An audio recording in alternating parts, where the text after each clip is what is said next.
You know, a dream is like a river, ever changing as it flows, but the dream is just a vessel that must follow where it goes. Trying to learn from what's behind you, never knowing what's in store, makes each day a constant battle just to stay between the shores. Yeah, wrong button. I moved everything.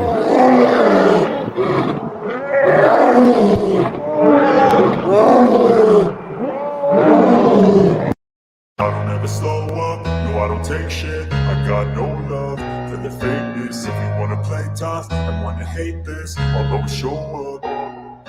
I don't ever slow up, no I don't take shit. I got no love for the fakeness. If you wanna play tough and wanna hate this, I'll always show up and make a statement. I don't ever slow up, no I don't take shit. I got no love for the fakeness. If you wanna play tough and wanna hate this, I'll always show up and make a statement. Everything I do so instinctive and so passionate. Every word I move so descriptive like an adjective. I got a vendetta against people who patented being negative when you should be getting after it. I got facts over tracks, this and that, spitting slow, spitting fast. I could roast, I could gas, think I'm okay at last, but I don't know if that can erase all the past. And the pettiness, a reflection of the emptiness. Hilarious, you think you're worth my time, you're delirious. Mysterious, because you hide behind a fake exterior. Inferior, you know I'll always be a bit superior. Get off of me, this ain't no humble brag. I want you to hear words, you can say them back. I want you to feel free from the chains that last, and to believe in what you got, it was built to last, yeah. Now that I've been put through hell, I never got anyone's help. I had to do it all myself. I don't ever slow up, no I don't take shit. I got no love for the fakeness. If you wanna play tough and wanna hate this, I'll always show up and make a statement. I don't ever slow up, no I don't take shit. I got no love for the fakeness. If you wanna play tough and wanna hate this, I'll always show up and make a statement. Gonna learn the consequence of being incompetent. Mental health is confidence, dreams and some modestness. I'm not here to save the day, that's for you to take away. I could play a million mind games, but instead of say something not illogical, something that is topical. Rub it on and watch it go, make yourself unstoppable. Dreams are irresponsible, but they're always possible. If you just believe, you could be so remarkable. Thoughts in my head, a collage and they spread. I'll be great one day, going off of my meds. No, I'm not giving up, no, I'm not giving in. I will make it to the top, taking off in the wind. I gotta make it, I'm saving every day to taste it. I'm patient, but my mind, it can hardly take it. I'm chasing a dream that I've had for several ages of vacant. Modern kingdom for the taking.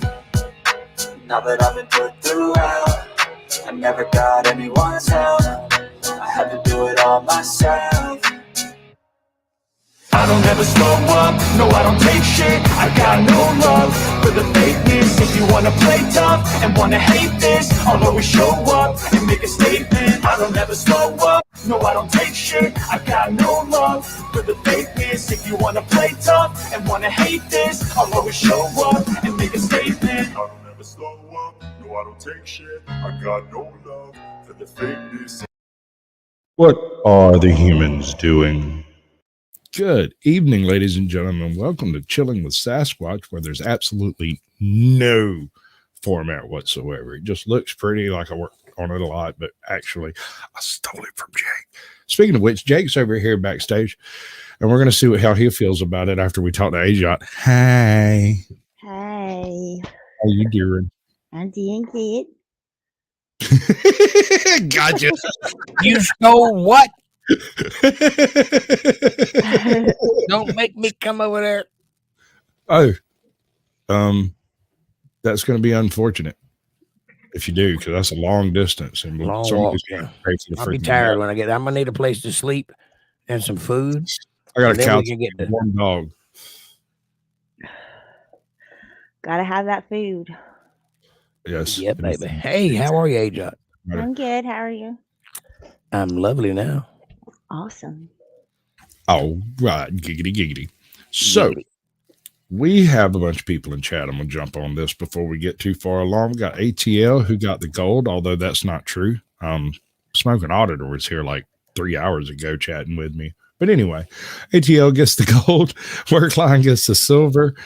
And Too Tall Rob Live gets the bronze. Welcome in. His first time he's won anything in here.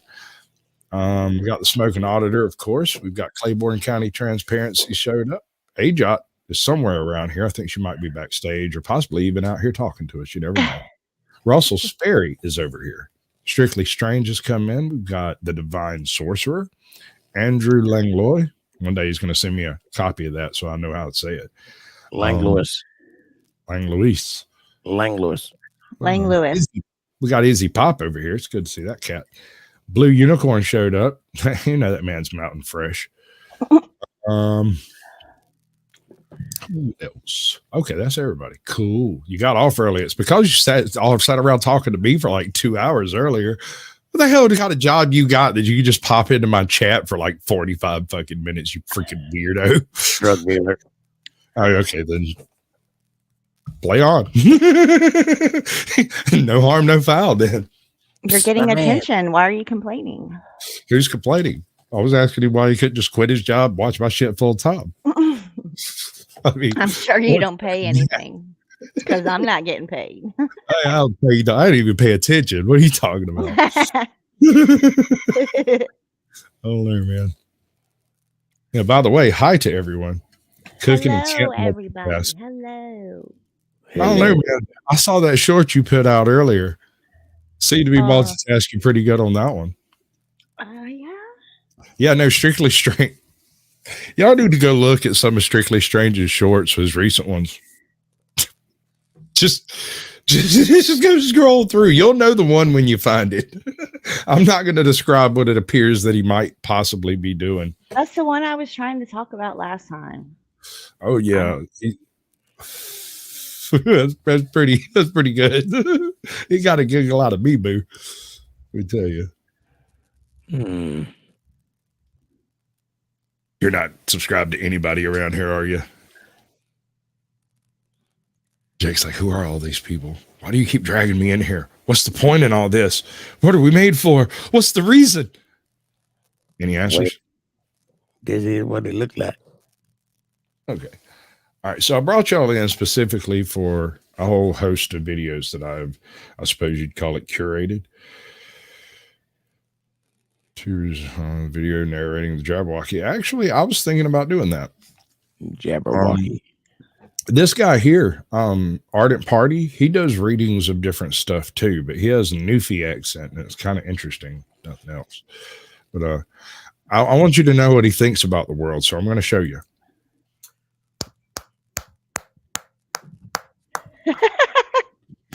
Is that a cigarette? Hell yeah.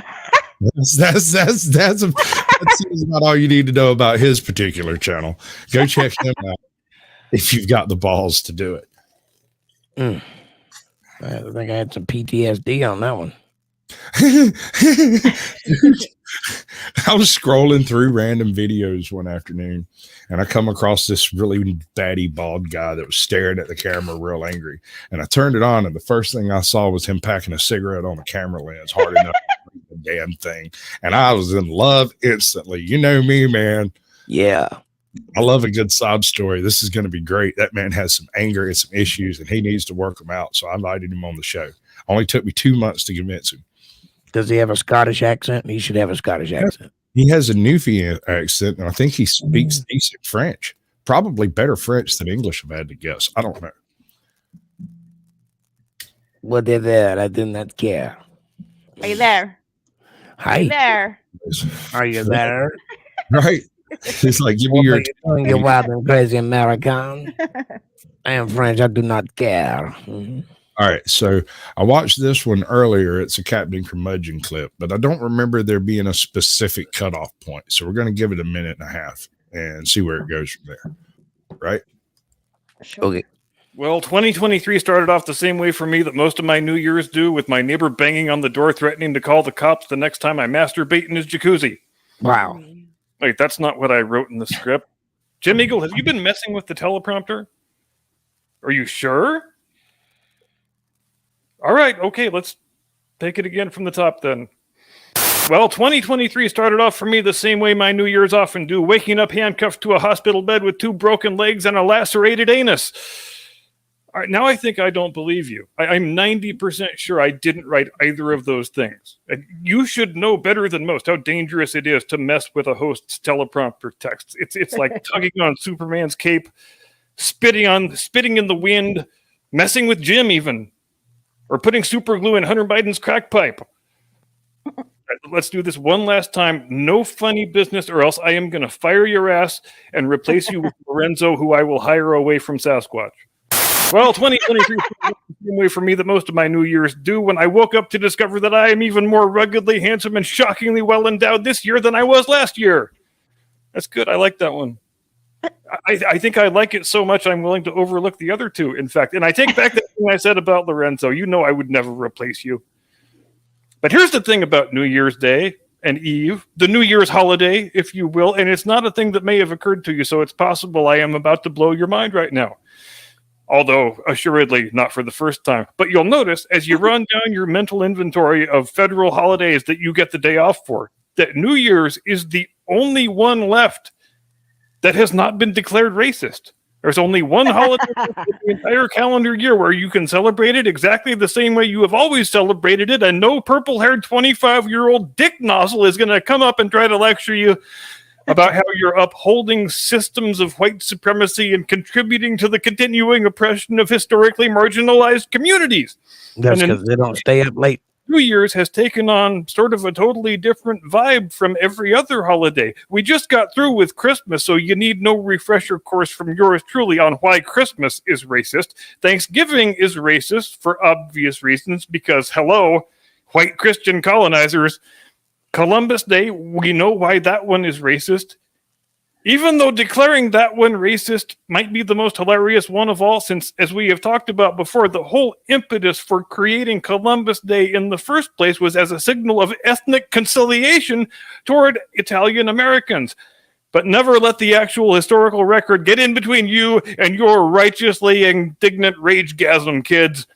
In fact, leftist politicians have been slowly legislating Columbus Day out of existence for the last 2 or 3 years now, passing bills and resolutions declaring it Indigenous Peoples Day, which, if you want to talk about hilarious ironies, how come Indigenous people can't just stake out their own holiday in some unoccupied part of the calendar?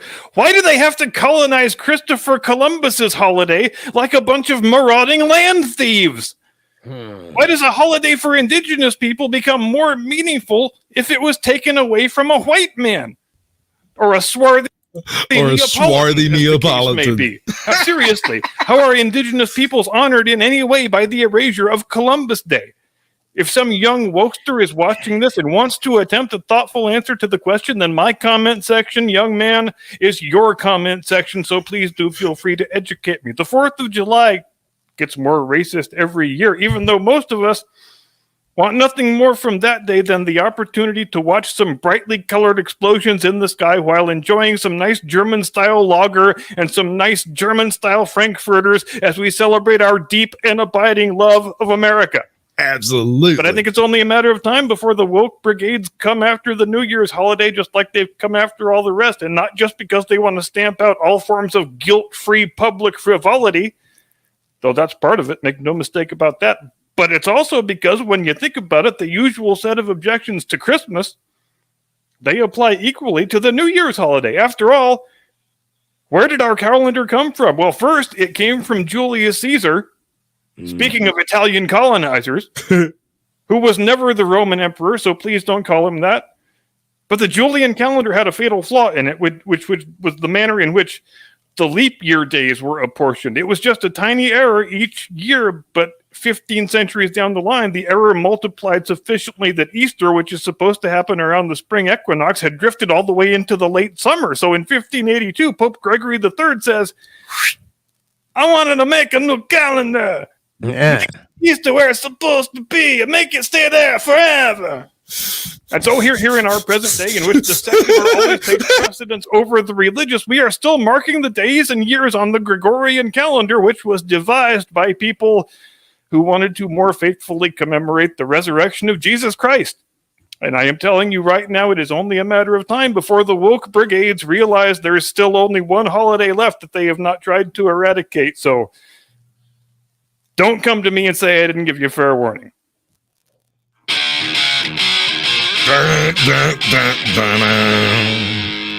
like it. Right. No, that dude is an absolute freaking barrel of monkeys. He tickles me to no end, man. Like, I've been going back through some of his older stuff, and he's been doing shorts with his new stuff. Like, every time he does a new video, he does 2 or 3 remixes from the new video or something like that. Some kind of thing he's doing where he makes shorts from his current stuff. And I'm like, dude, you have this mountain of content behind you. And I know you've seen it all and you think it's boring as shit, but there's solid freaking gold in there. You just got to go find it. I know it's there. I've been watching it. Every now and then when I get bored, I just go and like bring up one of his videos and just some random shit from 2 years ago where he's talking about face diapers and predicting monkeypox. It's fucking hilarious, dude. Well, the guy was pretty sharp. I'll give him that. He's no moron. He has more vague references than a bad Dennis Miller special. Ha ha ha ha. I might have He ain't stolen quite as quick as Dennis, though. Dude, I don't know. You haven't actually. Have you ever actually sat with him in a panel? No, He's but I've heard Dennis Miller ramble one off, and I'm telling you, he's pretty quick. Yeah, Dennis Miller pretty fucking quick, dude. I had never sat in a room with him being able to spar, but he's pretty tickle me. What about you there, AJ? Are you multi-paneling tonight? No. No? I got I'm you all multitasking, but not multi-paneling. I really like your picture, AJ. Let's take a look at that. We got to do this. Where did you get that? What's Truth made it. I would very much like to have something like that. You need to go hang out with a wandering hippie for a little while. There's a bunch of people that could help you with this whole AI art fetish. Oh, is that what that is? Yeah, the Midjourney. Okay. I see it's kind of got a motorcycle and a car and some neons and a tattoo and a spider. What I'm looking at right now makes no literal sense. No, it's a conglomeration of things. Right.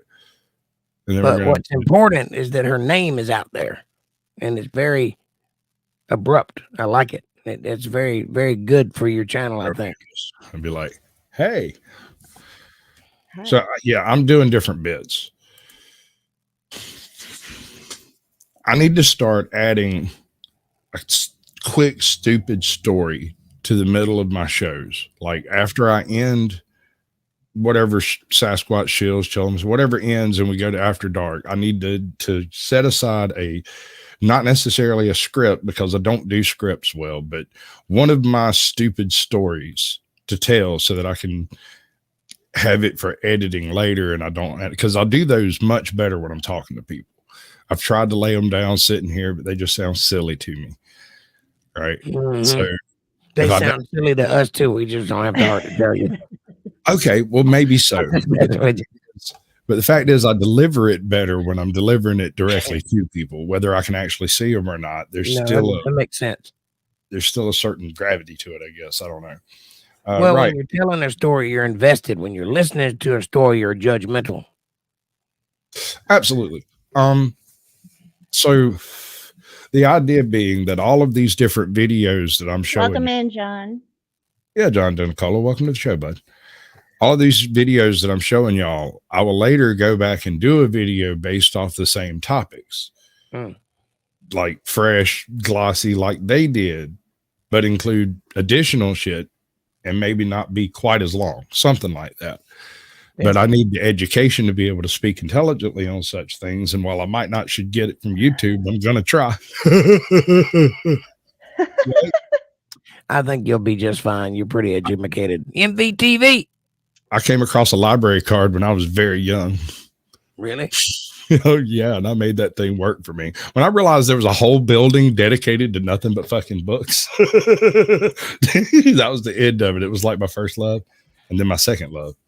I wonder what kids today do when they come across a library card. Watch porn? They ask what the Wi-Fi password is and go sit in the back and scroll through Instagram. Mm-hmm. Am I wrong? No. Or watch Roblox videos. Sorry. It makes my stomach roll. Well, thank you, sir. Y'all ready for the first bit? Bring it on. All right. So, are you familiar with Ned Kelly? Nope. All right. You're Americans, so there's no reason why you should even know the name. But we have Wyatt Earp, Jesse. Just hear me out. We have Wyatt Earp and Jesse James. Well, you could even carry Ned Kelly in an Australian sense over to like almost Pecos Bill levels of mythology. Good, right? Like, my man did some unbelievable stuff that, for all intents and purposes, is historically accurate, larger than life stuff. Supposedly, they were the first people to attempt to build a bulletproof suit. Not the first to successfully pull it off and use it in a bank robbery on multiple occasions. I like it. So we're going to take a look at this guy, and this is, I'm going to go ahead and pull that up. Nope. Y'all don't get to see what's coming up next week. No. Random History has done a pretty good short video on it. About 10 minutes. Shouldn't take too terrible long to get through. I'm going to pin his link in the top while we watch it. And it is also in the description. Everything you see in the show is in the description except Captain Curmudgeon and Ardent Party, and they've got their own show. So y'all can go find them too. That would be awesome, awesome, awesome, awesome. All right. I have no doubt that if you're Australian as I am, or even if you're not, that you've heard of the chivalrous exploits of Ned Kelly and his gang. These actions have long been immortalised in Australian folklore. But were Ned Kelly and his ragtag group of bushrangers really the Robin Hoods of Australia? Or just some thieves who used that idea as a way to better their reputation among the common folk? Well, in this video, and its subsequent part 2, I hope to answer that very question as we dive into the incredible life of Ned Kelly. Ned Kelly's father, John, was born in 1820 at Clonbrogan near Moylegas in Count Tipperary, Ireland. At the age of 21, he was found guilty. I think you're making up names now. I don't think those places actually exist. Wait a second. Yeah. I don't buy it. What? You're just making up words. Quit it. Hey, John Smith. Welcome to the show, bud. 2046. Are you from the future, or is that your phone number? Hey. Might want to call you later. Guilty of stealing 2 pigs and was transported to Australia on the prison ship the Prince Regent. He arrived at Hobart on the 2nd of January 1842, and after finishing his sentence in January 1848, he moved to the colony of Victoria and found work at James Quinn's farm at Wallen Wallen as a bush carpenter. Wallen. The 18th of November 1850, John Kelly, sometimes known as Red, married Ned's mother, Ellen Quinn, who was just 18 at the time. After their marriage, the couple turned their attention to gold digging, which was very popular during that time in Australia, and managed to earn enough money to buy a small freehold in Beveridge, just north of modern-day Melbourne. Ned Kelly was his parents' 3rd child, and while he's... Did they just say his mama turned to gold digging? Yes, and that's the house they bought. That is a time-honored tradition. Apparently, they were not very good at gold digging.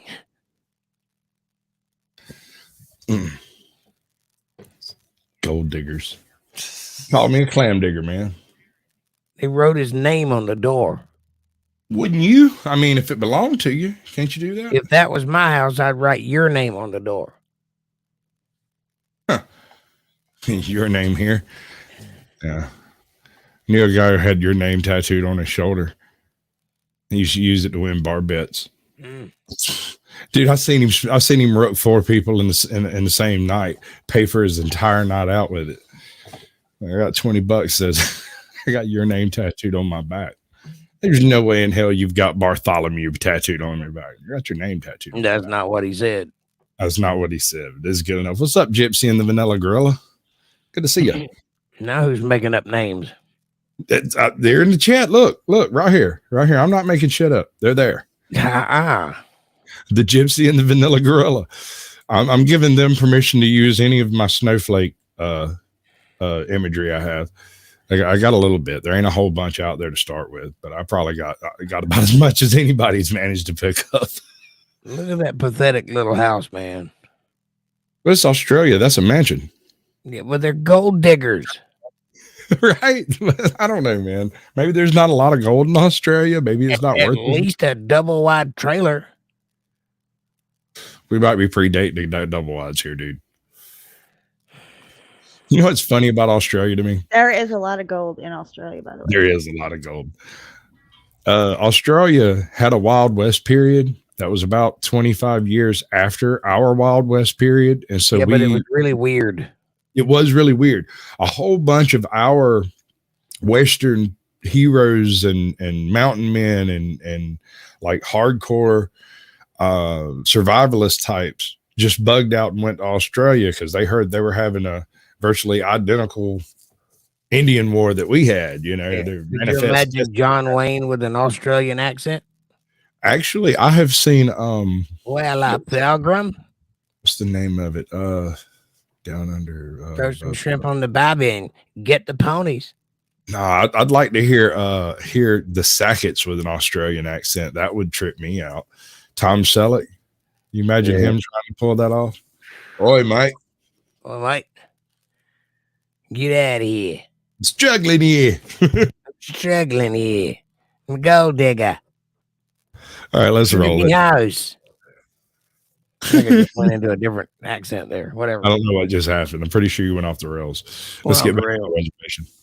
Birth date is unknown. It was probably sometime in December 1854. Ned was possibly baptized by an Augustinian priest, Charles O'Hee, who actually ended up being the one to administer Ned's last rites before his later execution. Unfortunately for Ned Kelly and his family, they did not prosper at beverage, and his father began drinking heavily. Following these hardships, in 1864, the family moved to Avenel, near Seymour, where, due to their sketchy activities, to say the least, they soon attracted the attention of the local police. As a boy, Kelly obtained basic schooling and became familiar with the surrounding bush. In Avenel, at the age of 11, he risked his life to save another boy from drowning in Hughes Creek. As a token of appreciation, the boy's family gave him a green sash, which he still wore all those years later under his armor during his famous final showdown with the police in 1880, which we'll cover in part 2. This sash is in the Avenel Museum, still stained with his blood.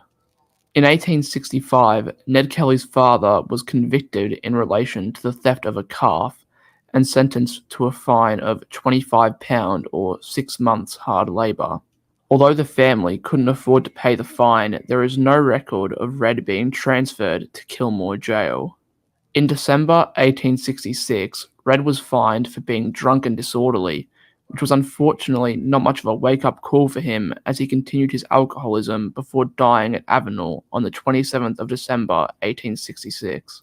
After their father's death, the following year, the Kellys moved to Greta in northeastern Victoria near the Quinn family and their relatives by marriage, the Lloyds.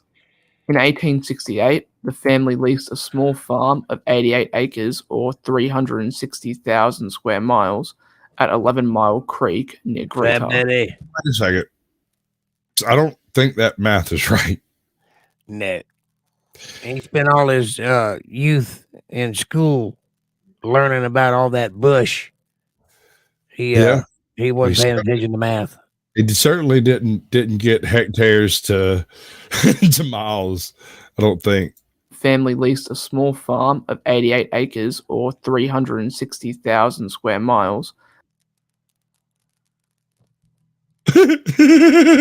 Wow. Yeah. 88 acres. 360,000 square miles. I would really like to know which one of these is correct. That's not. No, that's incorrect, but I would very like to know. I think you got a comma in the wrong place. Got all that push on the brain. Maybe it was 88 square miles, which would be about 300. A small farm of 88 acres or 88 square miles might make this many acres. 360,000 square miles. Right. If you just accidentally juxtapose the two, yeah, maybe 88 square miles might make 360,000 acres. I don't know. Maybe. I know an acre is what? 248 feet. Yeah. Something like that. Yeah, something like that. I can't remember. I can't either. I just go by what's on the draft, man. Just left Evo's channel. Awesome. Hey, Fab Daddy. Welcome to the show, bud. Good to see you. Hey, Fab Daddy. Joe Johnson County. Kansas. I got friends in this chat. Yeah. His house is here. How about you, Ajot? You recognize anybody? Because they recognize you. I recognize everybody except a couple. Ooh. The Gypsy and the Vanilla Gorilla. I Yeah, like saying it, but you like saying it, but you don't know. I do. The Gypsy and the Vanilla Gorilla. Gypsy and the Vanilla Gorilla. Come on back to Gypsy and the Vanilla Gorilla on 98.5 KFC. Yeah, what he said.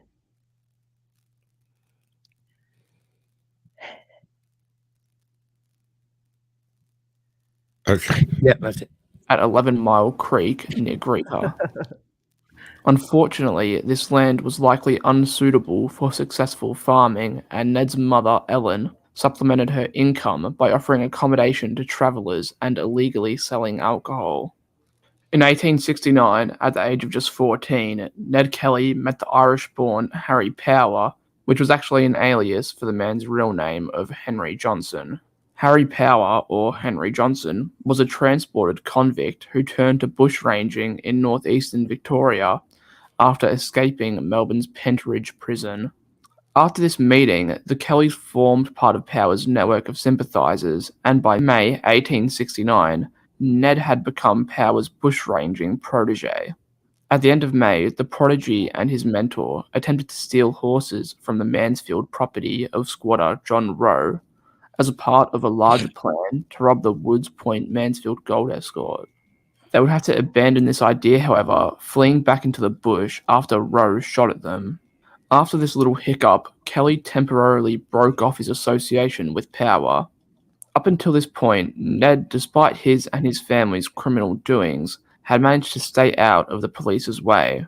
That would change in mid-October 1869, however, when an altercation took place between him and a Chinese pig and fowl dealer from Morse's Creek named R. Fook. And yes, I double-checked that it was his actual R. Fook?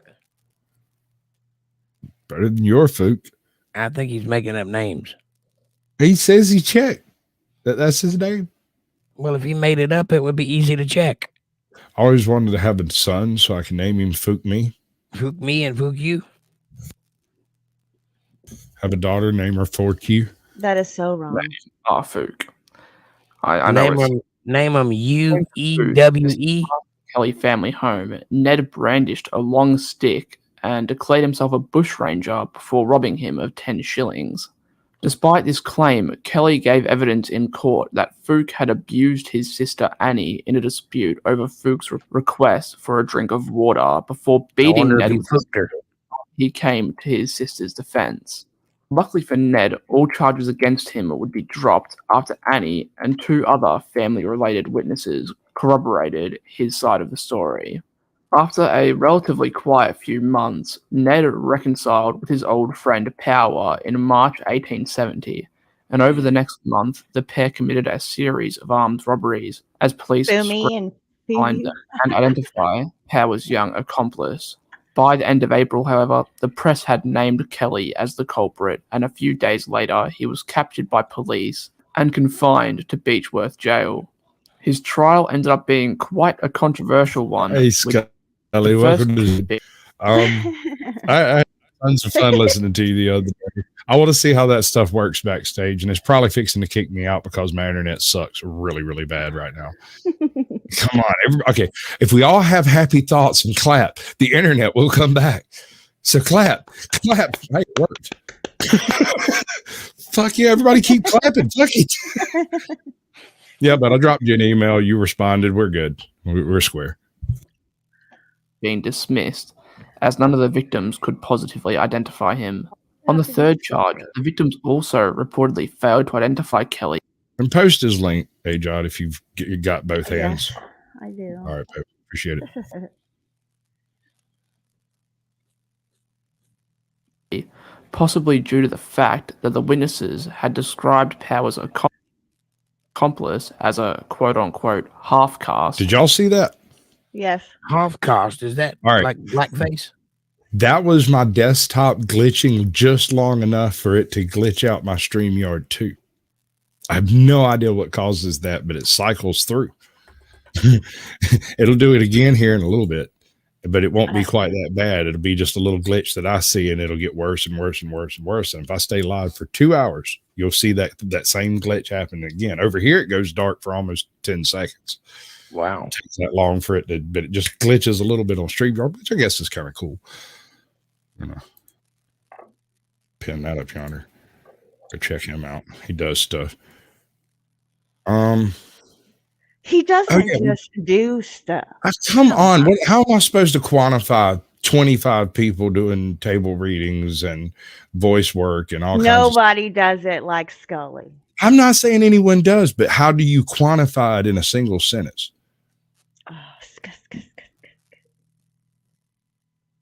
Fine.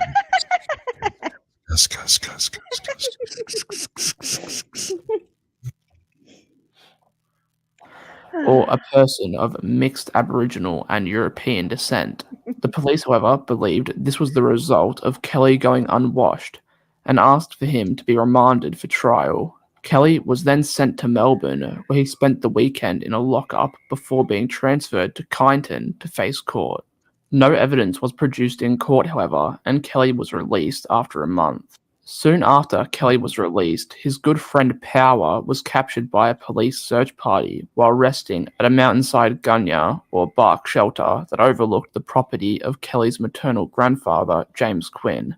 Following his arrest, word spread within the community that Kelly had informed on him, a rumor which Kelly adamantly denied. In a letter which bears the only surviving example of his handwriting, Kelly pleaded with Sergeant James Babington of Kyneton for help, saying that everyone looks on me like a black snake.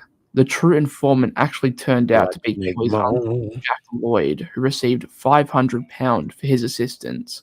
In saying that, however, Kelly had also given information which led to Power's capture, and it is possible the charges against him were dropped in exchange for this information. Power also always believed that Kelly was responsible for the betrayal. You would think that this incredibly close call with the law would implore the young Ned Kelly to steer clear of criminal activity, but you would be wrong. In October 1870, Kelly was sentenced to 6. Well, Strictly Strange, I might not be quite that cool, but I tell you what I am, a YouTuber. And I stayed at a Holiday Inn Express last night. And he's hung like a mule. A little mule, but a mule. Tiny, like a little horse, like what you get in the back of your throat. Shetland pony. 6 months of hard labor for assaulting a hawker named Jeremiah McCormack after an altercation between the man and one of Kelly's friends. Kelly was released from Beechworth Jail on the 27th of March, 1871, 5 weeks early, and returned to Greta. 3 weeks later, horsebreaker Isaiah Wilde Wright arrived in town to see his friend Alex Gunn, a Scottish miner who had married Kelly's older sister. Wright was riding a chestnut horse, which he had borrowed. He's a gold digger. A Kelly gold digger. claimed that he was unaware that the horse didn't belong to Wright. Borrowed horse. You know, we hang folks for that. What? I don't know. Half cost. Right. According to Kelly's side of the story that ensued, the mare went missing that night, and Gunn lent Wright one of his own horses, promising that if he found the horse, that he would keep it until Wright returned. Kelly said that as soon as Wright departed, the mare was found by Gunn and a neighbor. Kelly, in America, we call that stealing a horse. He stayed. Right. That's pretty much what we hang you for here. Right. You got to have one of these stupid freaking hot mics, man. Hey, I actually know what that means. Do you? I don't even. I'm sure. Well, what means? Here. Hold on. Let me give me a short. Do it. So what does it mean? Y'all are Explain. butchering it. I'm old and white. That's what that means? What? The Urban Dictionary says that it is known as a dumbass bitch symptom that girls use when they are diseased with this virus called visco. Visco is so also hot an I'm scared urban to fart. word. Huh? Made for Ford. Nothing. If I hear another bitch say type shit, I'm a my foot up in that ass and try to say, and I oop with that my foot in a escapus. Don't be hating because you can't do it right and make the girls melt, okay? I know, but at least I know what I it met means. a girl one time. Still looking for her. On the 20th of April, 1871, while riding back into Greta, Kelly was intercepted by Constable Edward Hall, who suspected the horse was stolen. Kelly was taken into custody with the help of 7 bystanders following a short but brutal altercation in which Hall attempted to shoot Kelly and pistol whipped him until his head became a mass of raw and bleeding flesh. In America, we call that murder. I don't think he died. I think he lived. We call that a pistol whipping. That's pretty American. That's pretty solid right there. It's got a good vintage. It's about as American as they get, I guess. Yeah. And Gunn were both charged with horse stealing, but when it was later revealed that Kelly was still in Beechworth jail when the horse was taken, the charges were downgraded to feloniously receiving a horse. Kelly and Gunn were sentenced to 3 years imprisonment with hard labor, and Wright, despite being the man who had actually stolen the horse, only received 18 months for illegal use of a horse. Kelly was released on the 2nd of February, 6 months. Oh, Scully, baby. Listen, this great audio you're hearing has been a year of breaking my balls open on every piece of audio equipment I've touched in the past year. Imagine that. Right? Like, I mean, I bought the wrong mic to start with, did the wrong stuff to start with, so I did something totally different. Would have never went live streaming except for the fact that I had the wrong mic and couldn't do the recordings I wanted to do, and so I ended up doing this.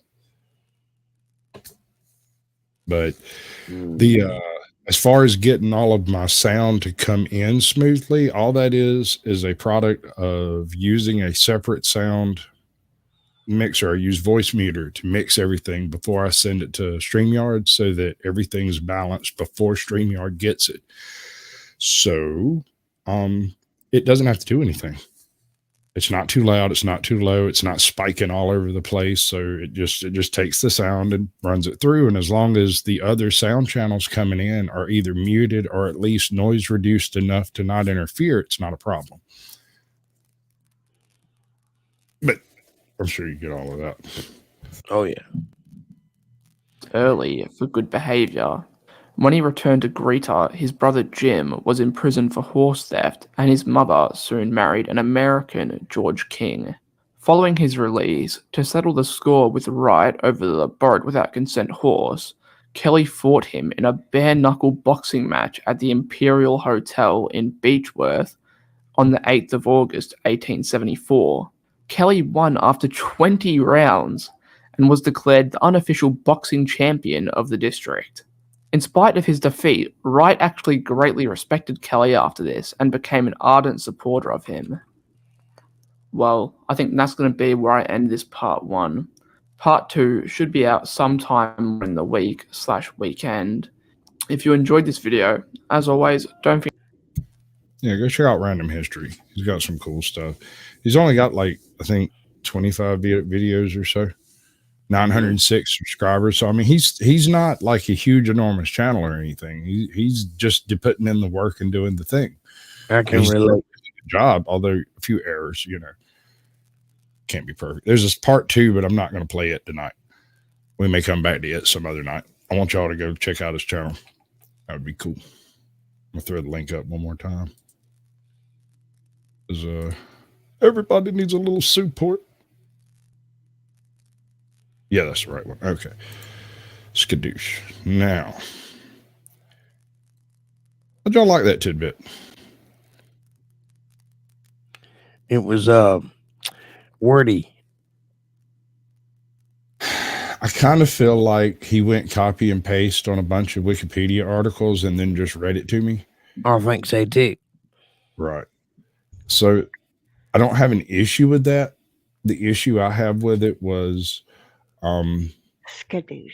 well, some of the details are a bit sketchy because I mean, Math out the window. Yeah. Right out the window. Well, I mean, he was using acres, and I don't think they've used acres since like 1893 or something. Not in Australia. Not in Australia. Now it's hectares. Yeah, hectares. Hectares. And also, I think he was making up names. He kept talking about his sister and her gold digging ways and her bush. Somehow I think there was a loss of translation in there somewhere. I don't feel like we got the full story. Were they actually after gold, or was she just marrying different guys and knocking them off? She might have been the inspiration for Scarlett O'Hara. Except it'd be Scarlett O'Hara. Scarlett O'Hara. Her hair at all. By the way, Fab Daddy, I do give music lessons, and I'll be glad to do that for you. It's $25 an hour, buddy. Got a quarter for some water for my daughter's dog. That's right. Wait, that sounded very Brooklyn. That was good. Can Jake, you do like for a second? I want you to be for a second. Hold on. Hey, Jot, do that again. Got a quarter for some water for my daughter's dog. Yeah. Thank you. All right. You need to stop making shorts off of me, punk. Right. Let's see. Oh, wait. No. Whatever. I want to show you. You should do that Batman character. What's her name? I don't know. Which one? The girl. Margot Robbie played her. Oh, I have no idea. The blonde hair with the bat. Oh my God! You're not. You said you were like Harley that Batman character. It's Harley Quinn. That's not. That's Joker's girlfriend. Right. How? Yeah. I mean, what the hell? You go look at her shorts. Huh? Her shorts. I would love to look at her shorts. I have shorts. I'm supposed to be wearing shorts. No, you're supposed to be. This is Mr. Mythos, and wrong platform. We'll start another channel for that. A different platform. That was hilarious. That was a good accent there. Hey now. Hey. That language in here. We need a purple penguin now. Hey, you're not allowed to say that on YouTube.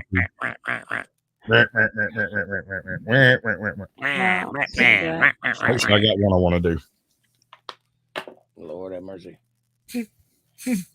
I've been wanting to do this. Look, we're going to try to do this thing. Let's see. What are we doing? Come on, you can do it. I need a no. I don't want to look at YouTube. Why are you just showing me YouTube? Wonderful. Thank you, just going to show me YouTube. All right, screw it. Going back to the show.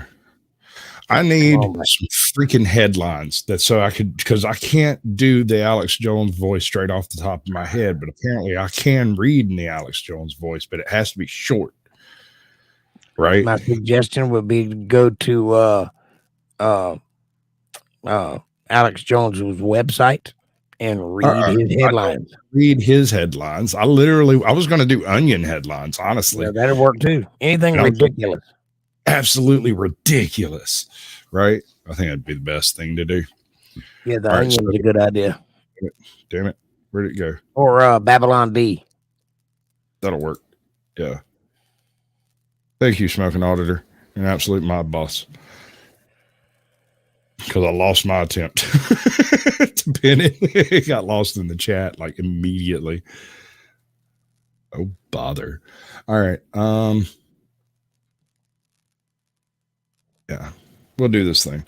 Mr. Mythos' channel has pretty darn sleek visuals. I really dig that. His scripts are long-winded, but this one's especially long because it's several different things stacked together.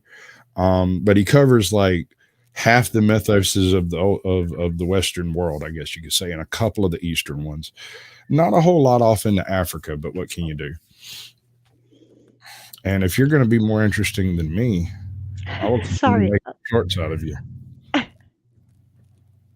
Somewhere smoking the crack rock. Anyway.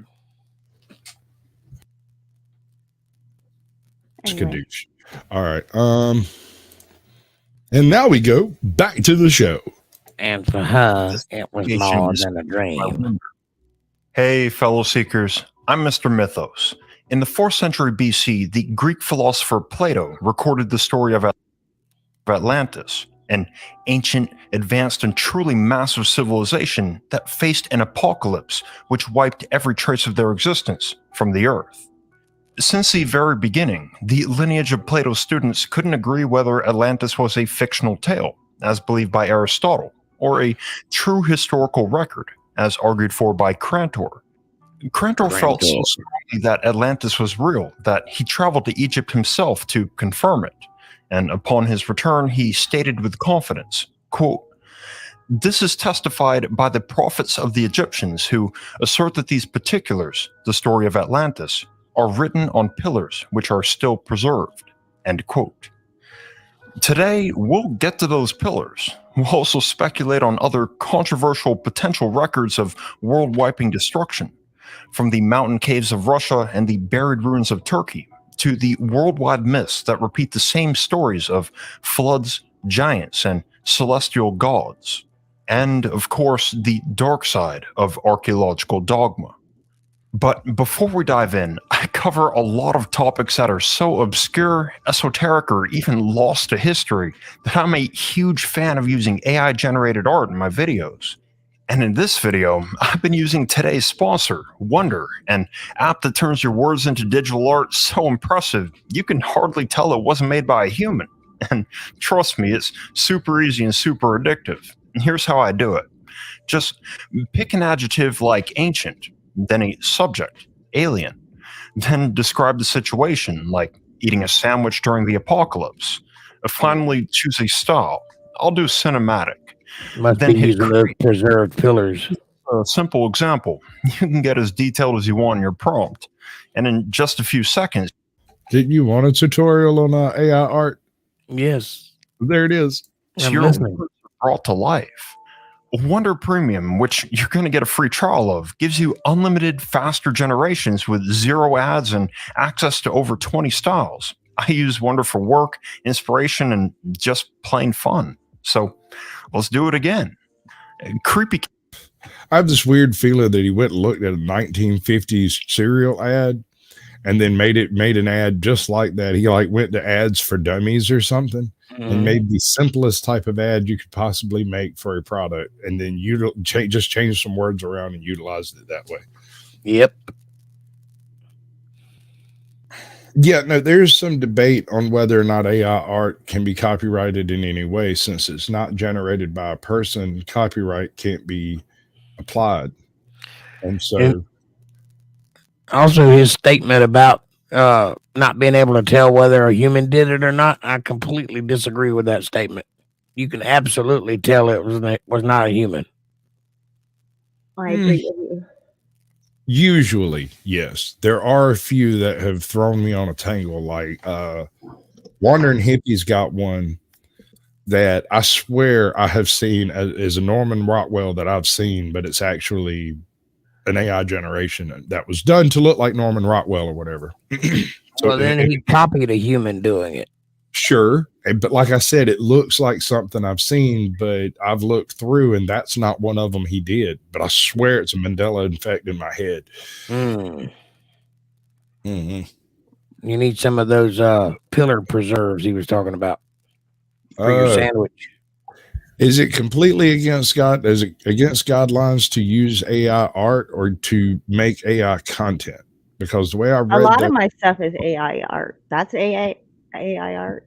The way I read breaking the content laws, if that's the case, it's guidelines.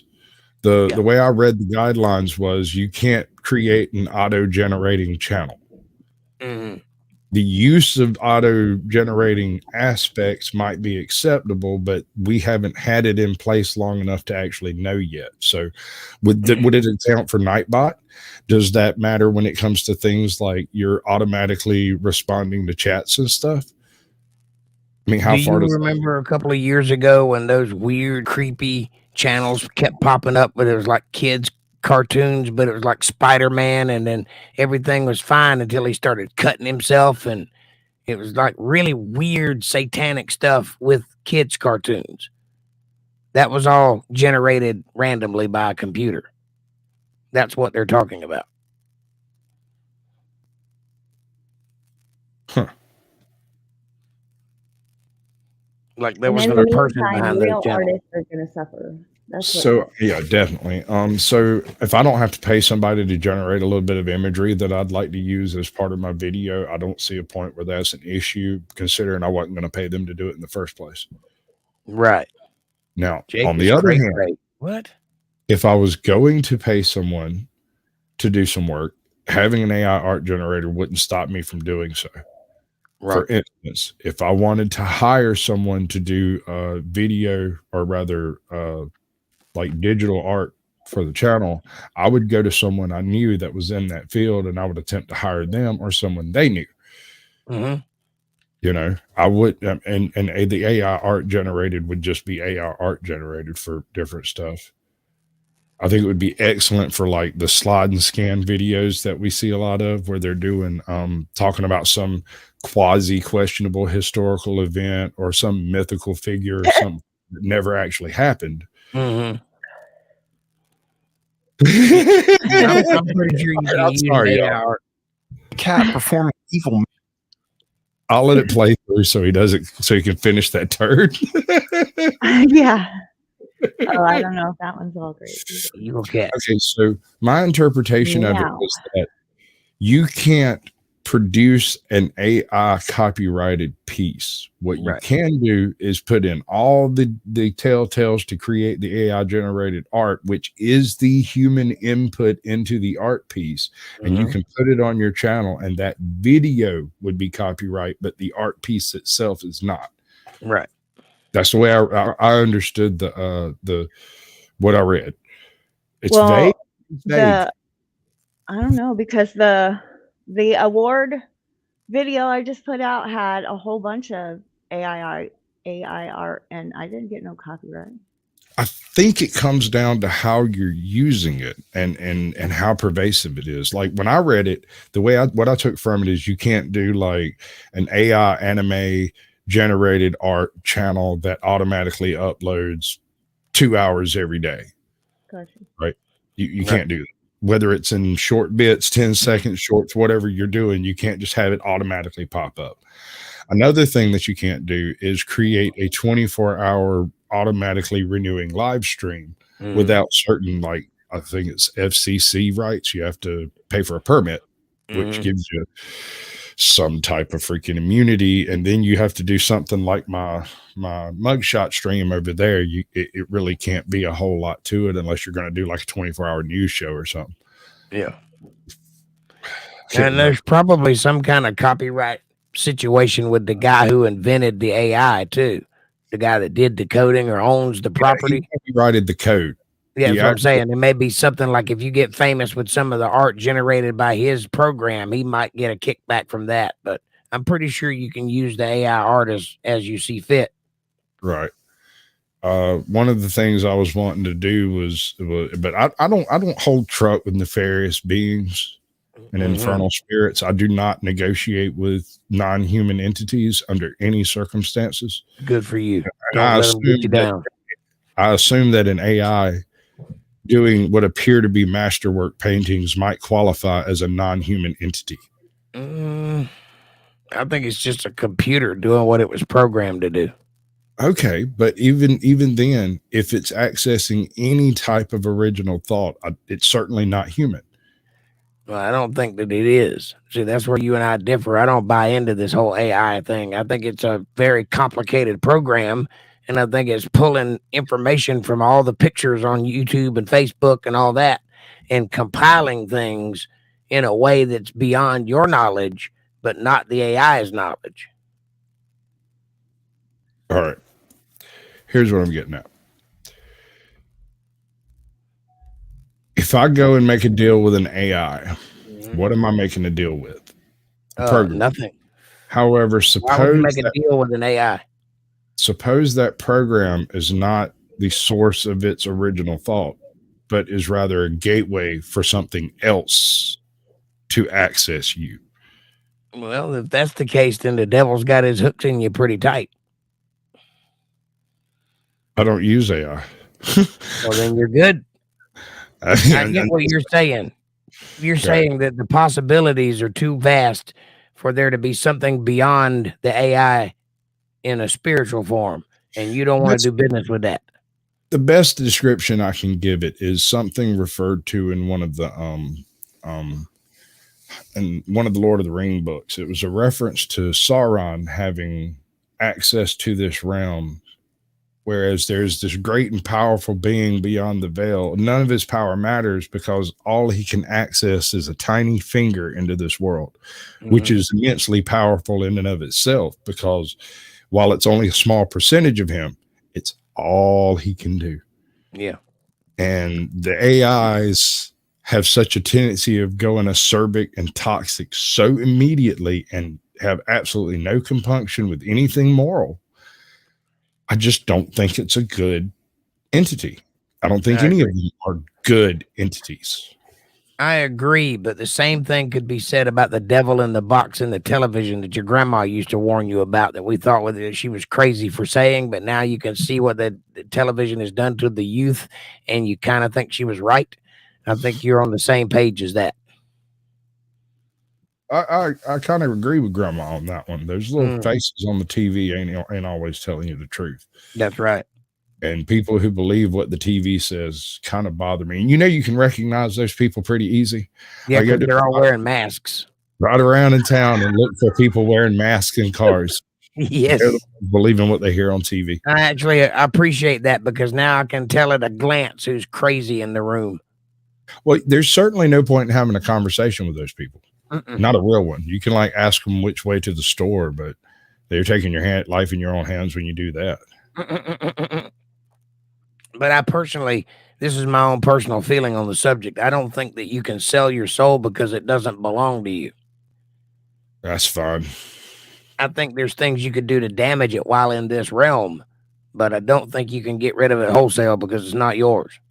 And we are the ants. Could be.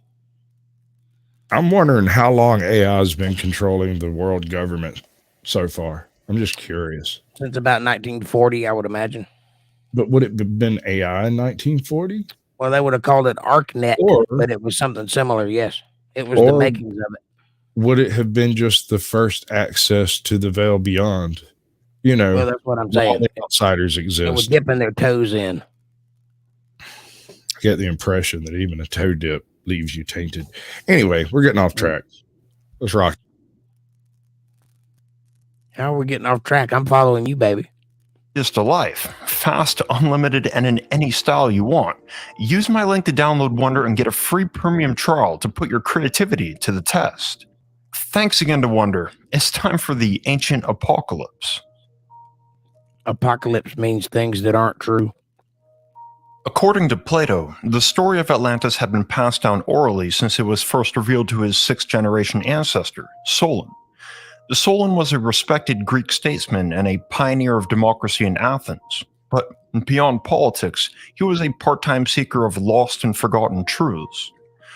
Between 590 and 580 BC, Solon visited a city known as Sais in northern Egypt to consult with the world's most famous keepers of ancient history, the priests at Sais' central temple. They welcomed him in as an honored guest. Solon then asked if the Egyptians possessed records of past events unknown to the Greeks. One of the priests, the oldest among them, smiled wryly and approached him. Quote, "Oh, Solon, you Hellenistic Greeks are never anything but children, and there is not an old man among you." End quote. Solon was more confused than offended and asked what the elder meant. The priest replied, quote, "In mind you are all young. There is no old opinion handed down among you by ancient tradition, nor any science which is hoary with age. Hoary means fluffy. There have been, and will be again, many destructions of mankind arising out of many causes. The greatest have been brought about by the agencies of fire and water. You remember a single deluge only, but there were many previous ones.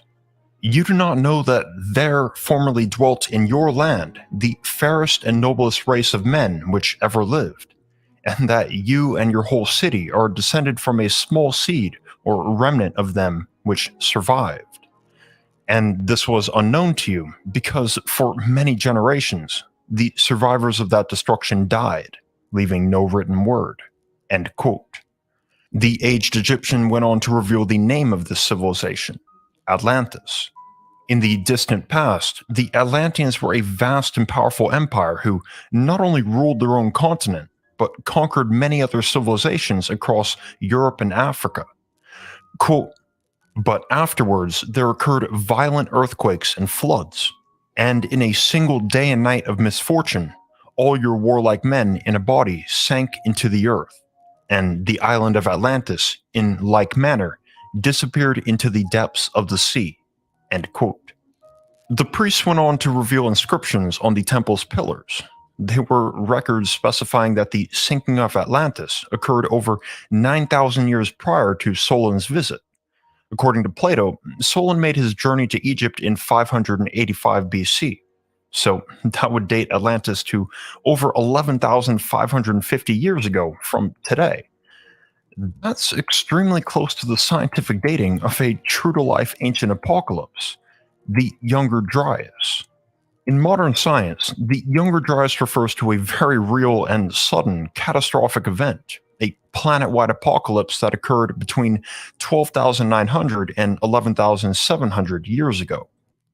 Younger Dryas was the end of times for much life on Earth, and for reasons we still don't really understand. Almost immediately after its onset, there was a mass extinction of Ice Age megafauna across the planet. In North America, for example, 82% of mammals weighing over 90 pounds died abruptly. 74% in South America, 71% in Australia, and so on. At least one confirmed human culture disappeared, that being one of the earliest known cultures of the Americas. Blue unicorn. Apocrypha and apocalypse are two different words. Apocalypse means to uncover, to reveal, to make known. Apocrypha means of doubtful authenticity. Okay. And now back to the show. And what happened to them remains a mystery. Despite many still debated details, the Younger Dryas brought with it 4 key terrors that all scientists can agree desolated our planet irreversibly when it struck. First, the deluge. A great swept across much of the world. Humans and animals alike were forced to flee to high ground immediately as the sea levels rose in front of their eyes. The mainstream belief is that the source of this water was from Lake Agassiz, a North American glacial lake that melted and spilled into the ocean. The problem is that there's still not much evidence for this theory, and modern-day simulations are failing to support it. However, there's another hypothesis for what may have caused the flood, and we'll get to that soon. Second, the abrupt global cooling. Earth's atmospheric temperature declined sharply within a matter of decades, a mere blink in our planet's timeline. Many regions declined anywhere from... I did say apocryphal, not apocalypse. I kind of have a bit of a... well, we read Apocalypse out, and you said something about it. I can't remember quite what, but anyway. I kind of have a little bit of an issue with this guy's accent. I kind of feel like he's trying to do a little bit of a dude bra so he could seem more appealing, but he would feel much better in his mom's basement doing this stuff. You know what I mean? Like, hey, man, yeah, I caught on to it. Oh yeah, by the way, if everybody would like share all of a sudden, it would make a huge difference in the algorithm. You have no idea. Yes, hit that like button too while you're at it. And I should probably hit the like button, huh? I'm real bad at this game. And go to paypal.me/Caucasian Sasquatch. I mean, yeah, that's not going to work. There's no such thing. I'm gonna put that on mine. It's why would you now 25 people just took my fucking PayPal, you bastard. I haven't gotten it yet. Why would you do that? Okay, because I love you. Oh, good. Because otherwise I'd hate you. All right, really? So you'd hate I got this anything channel. Other than that? Nah, why bother? Just waste time and effort. There's another channel called Antonio Zamora. He covers nothing. Antonio Zamora. Okay. Covers nothing but immediately pre to immediately post Younger Dryas events. Like immediately? Like the 150, 200 years before whatever started it to 150, 200 years after and everything in between. So he covers various comet impacts, asteroid impacts, stuff like that from around the world that occurred during that time period, but also specifically covers a theory, I think it's his personal theory, of a 3-core comet striking, that is to say, a comet that broke up and hit 3 spots in the Laurentide ice shelf, causing ejecta from the mile-thick ice to be erupted into the sky and cause certain ground features in the U.S. that don't have a whole lot of explanation behind them, right? Mathematically, it seems to fit. Most of the tests seem to match up. It's just that we really don't have any extant cometary debris or anything like that to point at and go, yep, it definitely happened. There's no iridium layer. There's no soot layer from that impact. Yeah, that sounds like Graham Hancock and his little fat buddies' teachings. I would agree with you. And when I first saw it, I kind of agreed, but then he doesn't do the heebie-jeebie in the word type discussion. He doesn't have any of that carny kind of thing going. You know, Graham Hancock is obviously here to entertain you and hopefully sell you something. Yeah, right? I kind of get that from him too, but that other guy, that guy is down to business. I don't know his name, Carl or something. You know what I'm talking about? And yeah, no, yeah. That guy is strictly business. I assume we're talking about the Taluska guy with the hair. No. Graham Hancock usually goes on Joe Rogan's show with a little fat guy with a beard. Oh, that dude. He'll talk for like 25 hours about land striations and things like that. You know, he's got a great channel. Been like out walking in the sand dunes. You know what I'm saying? Yeah. Although that guy, he does tend to talk to YouTube like we're a bunch of idiots, and it gets kind of grating after a little bit of time. But other than that, I mean, it's a good solid channel. He's obviously making content from the heart. You know what I'm saying? Yeah. He's putting in the work and the effort. He's out there saying the words and filming it and editing it all down and putting it up there for you. So I got no hate for the man. Yeah. No, I Bingus. like that. Hello, Bingus. Welcome back. He's like a one-note harp, though, that guy. He is kind of. Let's see, what is that? Yuga cycle? No. Randall Carlson. That's it, Bingus. Thank you. See how my mind works? If you just give me the first letter, I'll figure it out. You'll figure it out? I'll figure it out. All right. I have a slut earring function. I can't figure it out. Couldn't figure it out. How does it go? I can't hear you. Come a little closer. Function. Yeah, that's right. Come a little closer. I can't hear you. I have a slut earring function and I can't figure it out. Ow, that hurt. And the connection between giants and ancient apocalypses happens to be one of the most prevalent and significant details you'll come across when researching this subject. Could giants be the missing key to this erased era of our history? This guy here, he's used to being the smartest guy in the room, only the room is his mom's basement. Right. No, that's what I was saying earlier. Like I feel like he's affecting a voice, right? Yeah. This is my normal conversational voice.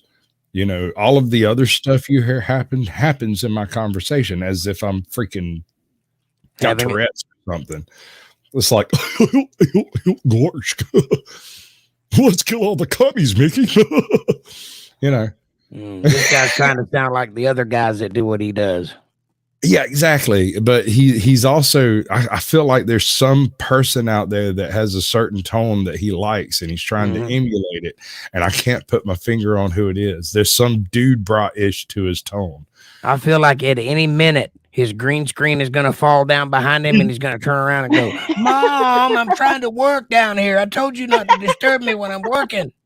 And where are my chicken nuggies? I'm sorry, this is evil. We shouldn't work this way. Like, what was that you were telling me about negative content? Exactly. And you show up and everything goes negative. I usually do a phenomenally positive show, and yet you have this horrible effect on me where I immediately start picking apart the video instead of. I don't know. I mean, I'm laughing, so I think it's positive. See, she gets it. I'm positive it's negative, though. It's not my fault you picked a retard. This gentleman might be a perfectly reasonable person in his mom's basement. Very nice, yes. You never know. He's got a neck beard and he's in his mom's basement. I can see the shadow from the window. My man's got 374,000 subscribers. Chances are it's his basement and his mom lives upstairs. Yeah, it didn't start that way, though. He's doing better than me, by the way. I'm just talking shit. He's got me beat with a damn stick. I'm not judging. I love it. This proves we got a chance, bro.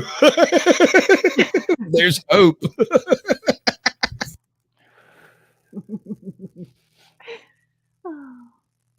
Yeah, there's hope. Archaeologist Michael Shunkov and his team ventured into a mountainside cave in the Altai Mountains of Siberia. This was no ordinary cave, though. Its inner earth hollows had been inhabited on and off for as long as 200,000 years. I'm not what an ass. Past residents included Neanderthals, as well as modern humans, such as the old believer hermit named Denis, who lived there in the 18th century AD. And from him, the cave received its name, Denisova Cave. In their exploration, Shunkov came across a finger bone. No one knew that it was any different than the other hundreds of fragments they'd collected that day. But 2 years later, they DNA sequenced that finger bone and revealed something that had never before and has never again been discovered.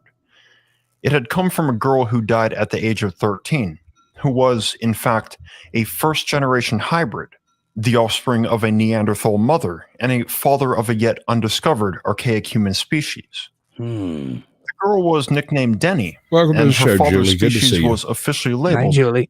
hominins, or Denisovans. The discovery of a new human species was a big deal, thus more expeditions into Denisova Cave commenced, as well as efforts to DNA sequence fossils from previous finds. Over the years and out of thousands of bone fragments, a total of 6 mostly pureblood Denisovans have been identified, 5 in Denisova Cave in Siberia and 1 in Baishia Kars Cave in Tibet. A total of 6, and all truly ancient, the oldest having lived some 195,000 years ago. Due to the fact that the last of their remains were nothing more than singular and small bones, some mere fragments, that rock has a date on it. What the Denisovan species looked like. Their DNA. Did you just say that rock has a date on it? There's 2 rocks that look like they had a date on it. Of course they do. They were logged into the fucking. By the way, I think I pissed off Work Lion. He said I was an ass. He's out. Yeah. Okay. Well, I mean, he needs a nap or something. I don't know, man. Like, people have opinions and shit. I don't give them to them. Hey, whatever. I can't control what you do when I'm not there. Either he was talking about me or that guy. I don't know which. He wasn't specific. Well, I haven't seen him since then, so I think he was talking. I don't know. About me. Like I said, I really can't control what people do. I mean, it's all right. dark skin, dark eyes, and dark hair, and that's about it. However, in a previous expedition into Denisova... Wait. I think MVTV is right. He's doing Jim Can't Swim. Maybe. He's doing Jim Can't Swim. Listen to him. Close your eyes and listen to him. Cave, a massive tooth was picked up and thought to have come from a cave bear, as it was 2.5 times bigger than the wisdom tooth. He's doing a JCS psychological breakdown version, but he's using, I don't know, historical stuff or whatever. I think you might be on to something, MVTV. No, I think he nailed it. Thank you, Strictly Strange. I appreciate you. That's the tip I needed to get over the hump. It's been making my brain itch listening to him the whole time. Yeah, I've heard that before, but it's not perfect. It's good, but it's not perfect. I'm just saying, concerning that conversation you and I had the other night, this is the kind of guy I would make a video about. Negative or positive? Well, it wouldn't be either. It would just be me correcting what he's messing up. So negative. I guess you could see it that way. Constructive criticism. They're wrong. Criticism, yeah. I still say it's lodged in the assumption of wrongness. It has a negative connotation and affects the content itself. I agree with you to some That's extent. only your perception. And attracts a certain type of attention. I agree with you to that extent. Right. If you go into a crowd of 343,000 subscribers and you say bad things about their guru, you're only going to get negative attention from that crowd. Everyone else will never hear about that it ever happened. You know, that's why I try really, really hard to be positive about the things that I bring in, because Homecuz has a lot of good things going on. He has a good voice for it, although I think he's kind of putting on a bit of an affectation. That sweater is absolutely killer. If he would unfurl his brow and change his shirt, I think he'd be okay. Oh, what are you talking about? That's fantastic. Look at that sweater. His mom spent hours buying him that sweater. That is absolutely. I'm an asshole. What are you talking about? I'm talking. It's a. Fuck you, Jake. The modern human. In 2010, the paleoanthropologist Dr. Ben Sviola analyzed it and confirmed that it had come from a Denisovan. But these... And I'm absolutely going to trust that guy because some other guy said he was a doctor. Yep. Absolutely. Does he have a white coat on, though? That's important. He didn't. Not in that picture. Nope. Didn't have a stethoscope neither. So that's suspect. How can he be a doctor? I don't know. Size was so unreal that he suggested it had to have been some sort of physical defect or biological anomaly. That was until a second huge tooth was found later that year, and Dr. Viola again confirmed it as Denisovan. He then came to an obvious conclusion, quote, large teeth with massive roots would probably require massive jaws, end quote. You probably know where I'm going with this. He's definitely a doctor. Denisovan brothers and sisters. Thank you, Smoking Auditor. And don't lie to me. I know you're going to be over there listening to me. You can't help it. You're just going to set it down and try to go to sleep. Then I'm going to say something that's going to drag you out of your drifting dreamtime slumber. And you're going to sit up and you're going to post somebody's link because they're pretty cool too. Good night, Smoking Auditor. You have a good night, bud. X to doubt in chat. Good night, my friend.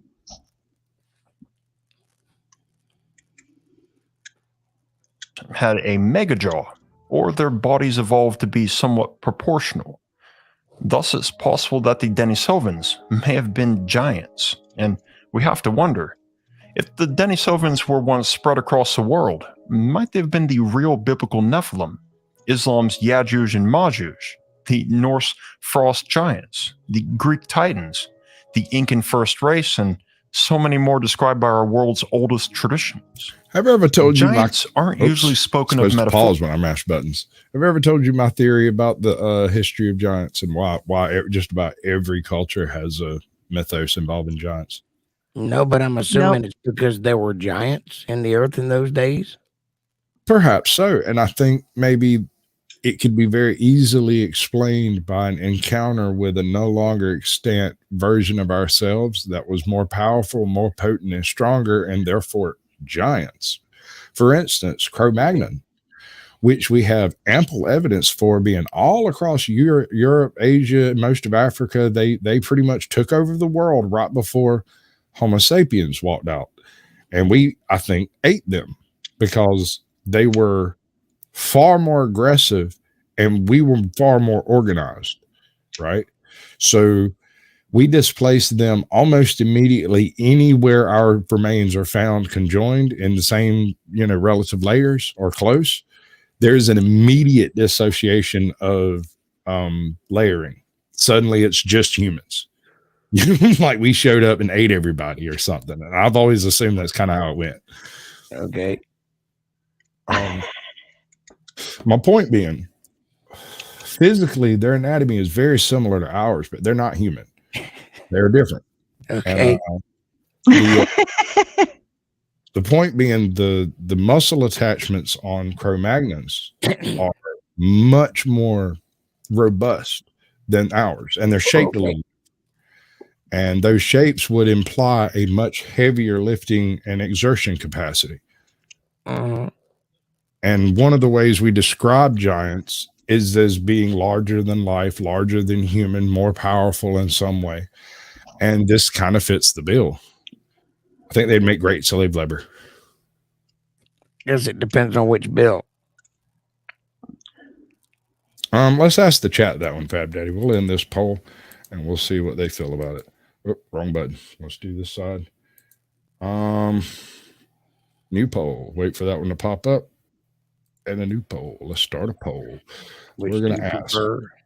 Saying goodbye or ghosting? Why is it ghosting? Wouldn't it just be douching? Sorry. Skadooshing, maybe. Skadoosh. Bye, Felicia. Bye, Felicia. Bye, Felicia. Fuck this shit. I'm much out. ghost. Well, I apologize for being an asshole. I thought I was bringing the funny. You are bringing the funny. You are the funny. Thank you. We bottled up the funny and shipped it out to Australia a few years ago. Jake accidentally got a little bit on him, and he's never been the same since. I mean, anybody who knows you, to hear you talk like that is just fucking hilarious. So thank you. Well, I was actually reading. I wasn't talking like that. If you're referring to when I was cussing earlier, I was reading what the definition was. Your comments on the guy. Oh. Well, Yeah, this I'm dude just being silly. I don't mean anything I'm saying.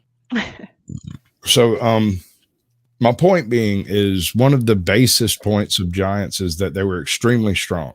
Welcome in, Ghost Eagle. Hey, Ghost Eagle. Welcome to the show, bud. There's some debate on how big they actually does usually 2, sometimes 3 a week.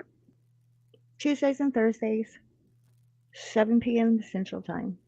Which is, he almost always ends up being live at the same time I'm going live, which is why we haven't crossed each other's paths before, other than being like, hey, I'm fixing to go live. Bye. Well, time for nothing else. when I bounce, you know where I'm going. That's all. Yeah, I know. I get over there as soon as I can. I just, I got things I'm doing.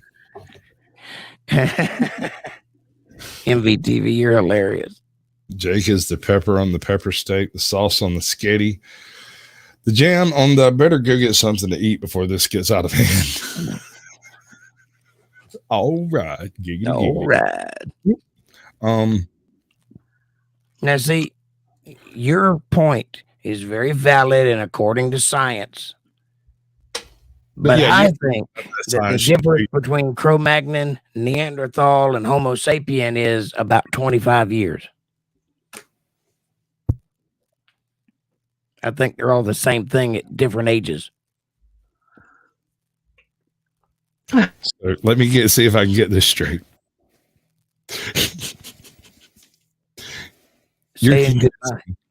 You're contesting. Your proposal is that these are the same creatures but different ages. Yes. Okay. Are they human? Yes. And so if we lived long enough, we would eventually become a Cro-Magnon. If you could live that long, yes. But you can't live that long. because the atmosphere has changed since the flood, and it's not possible. At one time, the atmosphere promoted long life and giantism. It doesn't now. All right. And also, there were different kinds of people, but there were still people. There's an actual kind of person in Peru that has a big old long head, and the neck joins at the base of the head rather than in the middle like ours does. And they don't have any sutures. But they're still people. People. All right, we got about 6 minutes left in this bit. Check you later, Scully. Thank you for coming. Yeah, bud. Swing by anytime. Always welcome. Come on back now, yeah. And Age ought to be hitting you up about the time I'm hitting her up. That's what it'd be. I'd be like, yep, that's how we roll. Be like that. I'm sorry. By the way, that previous statement was my opinion. That is not backed by any modern science. I'm pretty sure they figured that part out. Metaphorically, in the context of ancient religious scripture or beliefs, more often than not, they're written as if they really lived among us at some point in time, though few in number. One particularly odd connection between most traditional religious narratives of the giants is the fact that their population was almost entirely wiped out by a cataclysmic world reset event. In Abrahamic belief, the Nephilim were drowned by the Great Flood, though some survived. For example, Goliath in the Bible, and certain versions of Gog and Magog, also known as Yajuj and Majuj in Islam. In Greek mythology, the Olympians waged a 10-year catastrophic war against the Titans, where the Olympian forces hurled massive boulders and lightning bolts from the sky to defeat them. And again, some giants remained, specifically the rebel Titans who fought on the Olympian side. In Incan mythology, the very first race of humans were said to have been giants, created by the Incan supreme being, Viracocha. This entire giant race was sentenced to drown in a mighty flood. However, Viracocha chose to save two of these giants in a large floating craft made of wood. In the Old Norse text known as the Gylfaginning, we again see a similar death-to-survival ratio of giants, as well as the same familiar flood myth motifs. Cool. The sons of Bor slew Ymir, the giant. Lo, where he fell, there gushed forth so much blood out of his wounds that, with it, they drowned all the race of the frost giants, save that one whom giants call Bergelmir, escaped with his household. He went upon his ship, and his wife with him, and they were safe there. End quote. The last of the Denisovans interbred with both Neanderthals and modern humans, and thus left traces of their DNA with their children. By tracking down this DNA, scientists have come to believe that the Denisovans probably went extinct some 14,500 years ago. But because this is an extremely loose speculation, it's absolutely possible they could have went extinct 2,000 to 3,000 years later.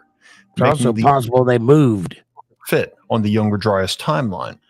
The problem with the Denisovans is that evidence of their existence is so rare that it's hard to say anything about them with confidence, other than their huge jaws and their once coexistence with modern humans. But on that note, why does so little seem to remain of the Denisovan species? We've only found these smallest bones and fragments. What happened to the rest? Maybe that's a clue. Even the vanished Clovis people of North America left more behind.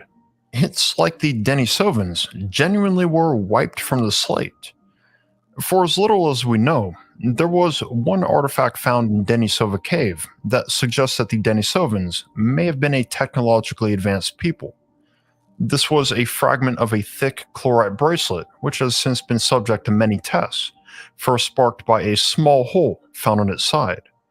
This hole, almost flawlessly cylindrical, is exactly 0.8 centimeters in diameter. And if you take a close look at its interior, the texture reveals that the hole was made using a high-speed drill. According to Dr. Anatoly Derivienko, whose team analyzed the artifact. Because we automatically believe Russians. Specifically Ukrainians. Mm-hmm. We found out that the speed of rotation of the drill was rather high, fluctuations minimal, and that there was applied drilling with an implement, technology that is common for more recent times. End quote. Exhaustive tests confirmed that the bracelet is at least 40,000 years old. To add to the mystery, the material it's made of, chlorite, is not found in the region surrounding Denisova Cave. The closest chlorite source is over 125 miles away. Not an impossible walk, but it's still serious. Did I ever show you Neanderthal? The reimagining of a predator, I think, is the name of it. I've seen something similar to that. All right, so where they make them look like vicious monkeys. Yeah. They took it, instead of making him a hairless person with, slightly less intelligence, they went a different route with it and assumed that all of the leather goods found with them, the hair prints, the leather prints, were actually hides. Yeah, because we don't have any of the actual material. It was their hair. They didn't have leather; they were just hairy. I don't know how they knew that either. I don't either. I haven't figured that shit out entirely. I'll be honest with you. This bone looks like it was once hairy, and it was not very intelligent. I could tell because it's a bone. That's pretty good. All right, we got another 2 minutes. We'll get there. Serious distance in a world with no vehicles and large, dangerous predators lurking everywhere. The archaeologist who found the bracelet was Michael Shunkov, the same who picked up the finger bone of the first-generation hybrid. Shunkov confirmed, quote, "The bracelet was in the same lair where we found a Denisovan bone. It was made using technological methods which nowhere in the world were used so early, in the Paleolithic era. Technological method. Defined with a progressive form of a bow drill." Right. Technological. Yes, he was talking about there being a very low amount of fluctuation. When you use a burin, a burin bit, a wooden bow, a leather thong, whenever you go to switch back, there's enough elasticity in the leather that it when it goes the other way, it's almost immediately back up to speed. Yes. Very low fluctuations. Yeah. Once you get a talent at it, Yeah, and if you make those for all your family members, you get pretty good at it. Right. A little bit of specialization is suddenly you got old Uncle Alton over yonder who makes all the burins, and you got me that makes all the bracelets, and you got Tony over yonder, he makes all the bird points. Look at this bracelet I found in the dirt. Aliens. Okay. Another 45 seconds, man, please. Modern human. And now it turned out that this was fundamentally wrong. It was the Denisovans, end quote. Their ultimate conclusion was profound. Out of the 3 human species whose DNA was genetically compatible for crossbreeding, Neanderthals, Denisovans, and modern humans, he said it right that time, were likely the most advanced in that time, 40,000 years ago. And more than tools, they may have had technology. But if there's a possibility they were giants, anyone consider that the bracelet might have been a ring? The link between giants and cataclysmic global resets is so common in... All right, that transfer was pretty smooth. I got to give him that one. Transition from one subject to another. He's still talking about giants, but we just jumped into some Anunnaki shit. Yeah. I like how he's been this whole show calling them Denisovans, and then immediately a minute ago he said Denisovans. And I'm like, why didn't you do that to start with? Trying to sound smart. The thing is about 2 months ago, there was an actual pronunciation printed in some scientific journal that changed it from Denisovans to Denisovans. Yeah, no, it's Denisovans. I is supposed to be stressed according to the new scientific papers. We've all been saying silly. It was a cock ring for giant perverts. Yes. The bracelet. What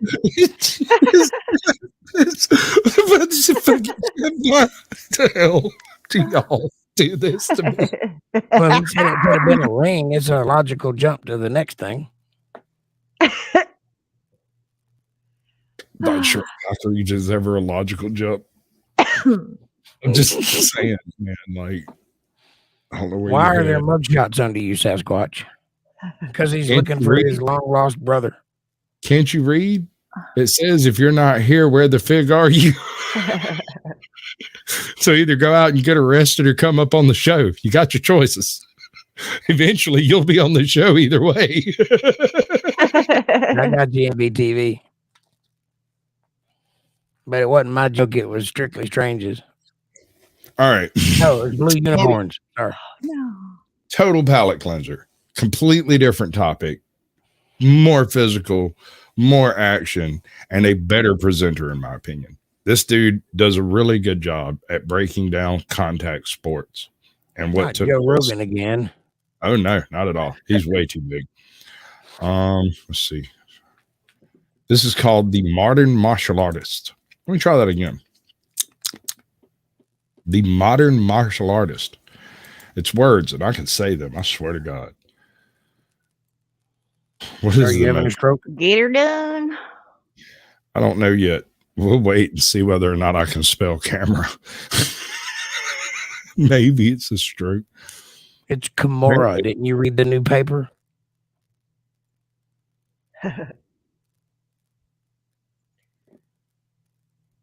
I lost it, dude, but That's all right. Never mind. Just okay. All right. Anyway, so did you say Phil Mora? I said it's No. Kimura. Didn't you read the new scientific paper? Oh my When you said God. camera. That was a cut a minute ago. And I missed it. And I'm sorry. I'm just trying to be here. I didn't drink my Red Bull tonight, in case you can't tell. That's not her fault. Maybe that's why I sound like an asshole, because you're not hitting back. I'm just standing here and getting punched. Yeah, that might be. I did drink a cup of coffee while we were like starting up. So, saying goodbye is winning currently. I agree. Right. Personally, it's 50-50. It kind of depends on the circumstance. Like, you find out that bitch is actually a banshee and she's not really anything at all like the person she depicted. Fuck that bitch. If she's going to catfish you, ghost her ass. It doesn't make a damn. However, if she's legitimate and you ghost her, you're the dick. I say if she's a banshee, then she ghosted you. Right. I see what you did. See what I did there? I see what you did there. I'm so clever, I hurt myself. All right, so I've been talking about the Phantom Punch for a while, right? And the reason it is one of the most hated punches in boxing is because Ali put down one of the best heavyweight fighters in the world with what appears to be a negligent backhand. This gentleman has gone and found virtually identical punches that put down other heavyweight competitors that Ali threw, where somebody zigged when they should have zagged, and he just backhands them into the mat. In Steven Seagal's dreams.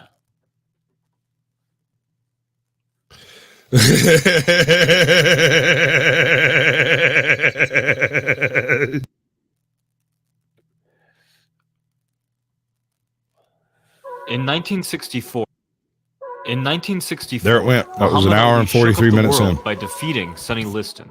Afterwards, many believed the occurrence to be a fluke. Their second fight should have put that Look at his face. He thought it was a fluke too. Knocked Liston out in the very first round of their rematch. The moment was captured in what became one of the most iconic sports pictures ever taken. Ali standing over Liston, screaming at him to get up. Surely, Ali assumed he's called him a bum. Told him to get off the mat, you bum. Let's get up and fight. This is a fight. We're not having a tickling competition. Hey, fellas, I got to get off of here. All right, baby. I appreciate you coming by. No problem. I enjoyed you, AJ. Thank you. Thank you. Till we meet again. Until we meet again. Was that your outro stuff that you posted over here that I haven't found a place to put yet? Me? No. No, her. She sent me a link. And I think it was her outro, and I didn't have an extra. I don't have an extra place to put it to see what it is. Well, that's easy. Go see American Justice of Texas, everybody. She is the shit and a bag of chips. And hit that like button and subscribe if you haven't done so already. Caucasian's working hard for your attention. Give it to him. Dance monkey, dance monkey, dance monkey. Yeah, and please, when you see work lying again, tell him that that's what you pay me for. I wasn't being an asshole. As soon as I start paying you, I'll tell him that. Assumed that he had put any doubt about his legitimacy to rest. Instead, the knockout became one of the most controversial, highly debated sports moments ever. A great deal of fans, and even professionals in the boxing world, believed that Liston had taken a dive for the mafia. Some claimed that Ali had never thrown at all, giving rise to the conspiracy theory of the Phantom Punch. The controversy was so great that a segment aired on TV with boxing experts discussing the matter. The guests included former heavyweight champions Jack Dempsey and Rocky Marciano. But as slow-motion footage later revealed, Ali's punch did in fact connect. So in this video, let's take a look at exactly how Ali set up his Phantom Punch and attempt to answer if the blow was actually hard enough to score a knockout. To start with, Ali's punch was no lucky accident. He drew it out on purpose and already had a counter in mind. Arguably, there has never been anyone so adept at drawing punches to counter as Ali. He was a master at constantly maintaining a distance that was infuriatingly close, but just out of reach. He would leave himself wide open, hands down and chin out, so that he could tempt his opponents into becoming overly aggressive. His sense of distance was so great that he could turn his head as he pulled to let punches just barely graze him. There he is with his hands down, like I was telling you. Here Ali leans back and turns his head to let a hook just skim his cheek, then counters immediately to knock out his opponent. This was one of Ali's favorite traps, as was the draw and counter sequence that Ali used against Liston. By staying just out of range, Ali invited opponents to step deeper and deeper as they jabbed. In other words, Ali was actively encouraging his opponents to put their chins within easy reach of his counters. Ali evaded these overextended jabs with head movement and subtle footwork, stepping out off-center to get a superior angle, and driving opponents into a hard counter right. Ali used a similar tactic against Zora Foley, slipping Foley's jab and stepping into his right. So it's clear that Ali set this shot up on purpose, and that the shot had been sharp enough to knock down Foley. But against Foley, Ali was not moving backwards as he threw. Did he have enough weight moving into his fist to really put Liston down? All evidence suggests that's very possible. After all, Ali was moving backwards when he knocked out George Foreman and Cleveland. Yeah, no, he rung George Foreman's bell harder than just about any other boxer that lived in the era. He made that bitch start selling grills. Mm-hmm. Had him cooking late. Why ain't you sleeping? The bell's still ringing, man. What bell? The one Ali night broke in my fucking head 37 years ago. Mm-hmm. You saw that, didn't you? I mean, he straight harmed that man. Ali was moving backwards. Good God. I think I saw him turn white a little bit. Cleveland Williams. And Anderson Silva's knockout of Forrest Griffin is a more modern-day example of the exact same setup being used. A big factor that many may not have considered was that Liston, like Griffin, was moving into the punch, and this can greatly amplify the force of the blow. Now that that's out of the way, let's get technical and look at the exact sequence and movement patterns Ali used to trick Liston into stepping directly into his punch. The first thing to note is that Ali actually squared up his shoulders as he pulled. This is the exact opposite of what most boxers do. Hello, I'm usually Jackson. prefer to hide behind their lead shoulder, but Ali squared up to prepare his rear hand. In fact, it seemed he used his opponent's punch striking his shoulder as that guy went to grab in the dirt. You see that? Where am I at? Notice in the Foley fight, Ali tries to throw each and every time Foley's jab hits his shoulder.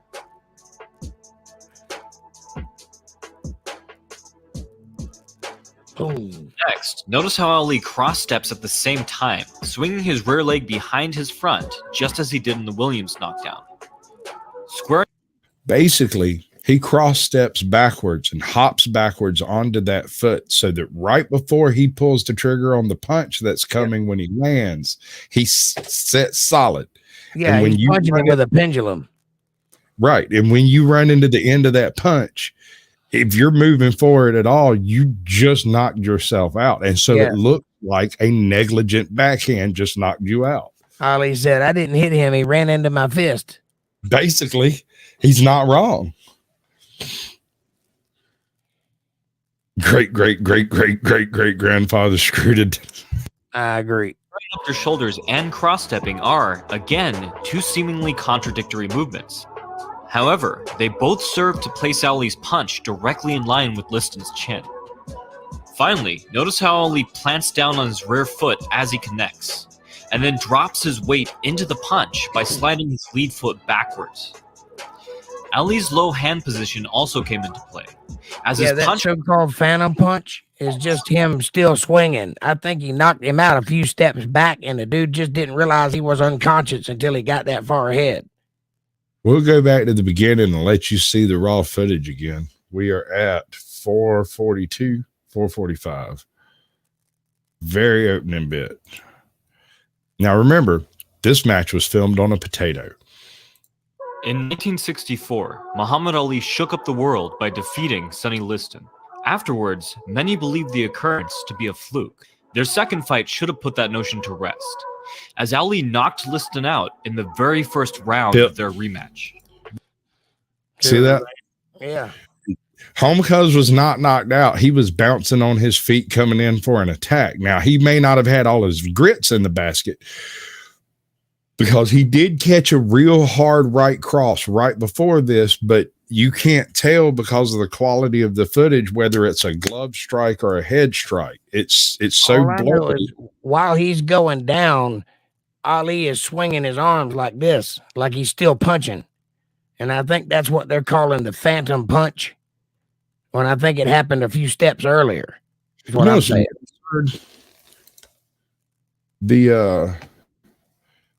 The highest absurdity to me here is the fact that this is something that people say, well, Ali couldn't have knocked him out. And I'm like, it was Muhammad Ali. This man regularly knocked out really big bruisers with no effort whatsoever, and yet you have a problem with this one. And did you see the size of his hands? Right. It ain't nothing to get hit with one of those. You can get hit with his pinky and get knocked out. There's another match where I think it's the first one he's fighting Liston. Maybe it was Joe Louis. I can't remember who he was fighting, but dude put liniment on his gloves, and he goes out and he punches Ali one time, and that's the last time that guy gets his hand anywhere near Ali's face. The rest of the time, Ali's like wiping at his eyes and shit, obviously having issues. And the next time that bell clears, he comes out and beats the straight paint off that man. I mean, he doesn't knock him out, is what I'm saying. There were plenty of times he could have just put that cold steel right hook on him and ended it, but he doesn't do that. He hurts that man. He does it on purpose. Welcome, I'm Zaxxon. Good to see you, bud. Sorry that took so long. Anyway, we were at 4:25. Something right. Watch this. Bam, right there. He's knocked out right here, I think. Yeah, that's the end of it. That's the end of it. This is the end of the watch Ali's hands. Keep it going. Yep. He's out. Now watch Ali's hands. I'm not the one with it paused. He has it paused. And it's on 25 speed. And he's out. He's done. His hand's still moving? Yeah, sure. Look, but there's that phantom punch that I was talking about. The one where he never touched him? Right. Yeah. Like 2 steps back, he was unconscious. This punch. This is the one that knocked him out right there. Yep. He's out. And then Ali keeps swinging, but he's swinging because once you get started, it's hard to stop. It's a combination. It's a right hook followed by a left hook, and it's filthy. It puts grown men down. This man's fixing to go down, but he went down early, and Ali's like, yeah, still swinging. It's just the next step. Yeah. And if he hadn't have gone down, it would have took his freaking head off. Right. Well, see, that's why I'm thinking that's what they're calling the phantom punch, because that other punch solidly connected. You can see his head go back. It wraps his head around that glove, don't it? Mm-hmm. It was I wouldn't call that a phantom punch, but I would call that other one. That one was solid. His punch caught Liston completely by surprise, coming up from underneath his line of vision to circle around his shoulder before finally extending. Of course, it's the punch you don't see that's the most devastating. No, since Ali was totally capable of landing a knockout punch in this manner, the last remaining question is whether Liston could have gotten up if he wanted to. While that's fully for He Liston, wouldn't have wanted to. those who knew them are doubtful that some. Dude, Liston stands up and almost gets on his feet, realizes the referee hasn't finished counting, and lays back down. I don't blame him. If you got your bell rung by Ali, you do it too. Consider this. The last time he fought this man, it was a damn good fight. And this time he just hit him with a horseshoe and he had no idea where it came from. Like no clue. He saw both of his hands in front of him, went in to punch and got hit with a truck. Yes. he no clue what the hell is going on. All he knows, next thing he knows, he's on the fucking mat and Ali is screaming, "Get up, you bum." And he's like, "I'm not a bum." And he tries to get up and goes, "Wait a second, he's not a bum either." Yeah. I think I need to get back down because that man wants to hurt me. Get up my ass. I'm still seeing Tweety Bird. Right. Yeah, no, MVTV's right. When he kept the split second after that glove clears his face, his elbows turn in, his knees turn in, and he starts to go into the mat. Dirt. And he's only out for that long. He starts trying to recover even as he's going down. But that man is out on his feet. I agree. And it's weird because after he tries to get up, Ali goes over and tries to hit him again. Right. And when he does get up and he's walking away like he lost the match, Ali comes back and says, "No, man, he never counted." And they start fighting again. Damn. Bap, bap, bap. I love to watch that man swing. Oh, it's the only gorgeous. other guy so exciting as him is watching Mike Tyson when he first started. That man was an animal dump truck. Animal. I got a Captain Curmudgeon supposedly putting together a collection of. No, that's not what I wanted. I wanted it to back up. Captain Curmudgeon putting together a collection of the first, I think, 25 fights. I figure we ought to be able to cover it in about 30 minutes. Because he didn't have but 2 fights go more than 4 rounds in, 3 years, 4 years? Something like that. I mean, just one day, let me tell you what did it. One day, he hit a man named Buster Douglas that didn't go down. And he lost that fight. And that's how that went. He was also getting old, wasn't he? Yeah, no, I mean, he was no longer the 22-year-old bruiser that he had been a year or two before. Keep that shit up. I don't care who you are. Mike Tyson can't fight like he could. But at the same time, Buster Douglas fought the very best fight he's ever fought. He was probably in his prime too. He was, but even if you compared that fight to other fights in Douglas's career, he did an extremely technical fight. He stuck squarely to the fundamentals, and when that punch came, he got a glove in between him and Tyson. And after that, Tyson was a little winded, and better physique and better fundamentals won that match. I mean, by the 5th round, I can't remember. I think he was knocked out in the 5th round. By like the 5th round, Tyson was breathing like a bull. Yeah, I think that's the only time Tyson ever got knocked out too, as far as that goes, up until that point. Yeah, he won every fight he ever fought. Well, every professional fight he ever fought. Yeah. There was this story. No way of verifying it, but I had heard that one of the reasons he was so hard to knock out was because he had trained with one of freaking Sugar Ray Leonard's kids or some shit. Somebody that trained with a great. He had supposedly trained with them. you know, and they did when they were sparring early, they didn't use pads or nothing. They just went in there and fought, and the one that lost had to buy dinner.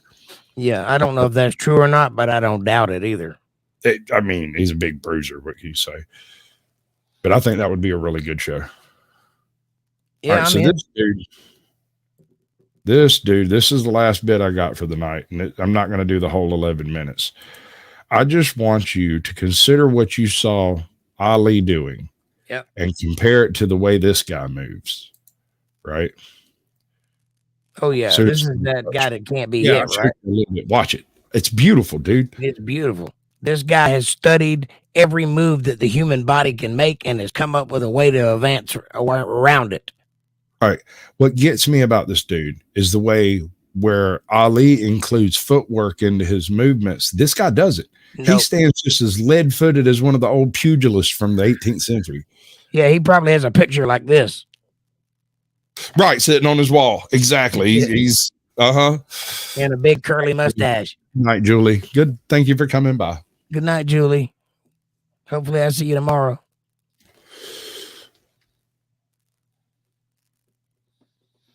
Yeah, this guy's a lumbering brute, but he is so graceful from the neck up. Yeah. His ability to change where his head is at that quick. Look at that. Look at that. He just made that. Pays people to punch him. Yeah. It's like, stop that. You might hit somebody. This guy's getting mad because he can't hit him. Swing and a miss. Look at there, a rope-a-dope. 15 years before the rope-a-dope.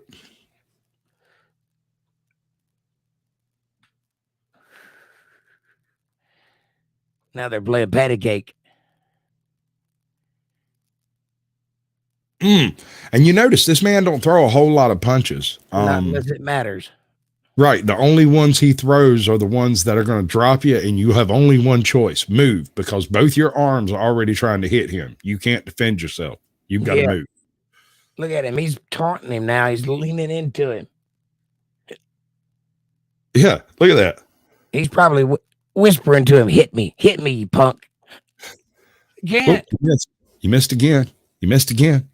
You missed again. Why are you hurting yourself? Yeah. Oh, here's one of these. Well, pow. Yeah, here. Have a knuckle sandwich. Bill. Have another one. Bill. Have another one. Bill. Have another one. Home cuz is already out. He just hadn't laid down yet. He's like, just let it go. He ain't figured out he's lost the fight. Anyway, that's Nico. Can't remember. I never can remember his name. It's like I get lost on Nico Loci. Nicolino Loci. This word here, this guy. Nicolino Loci. Or Loci. Douche. Whatever. That guy's beautiful. I'd love to just watch him fight all night.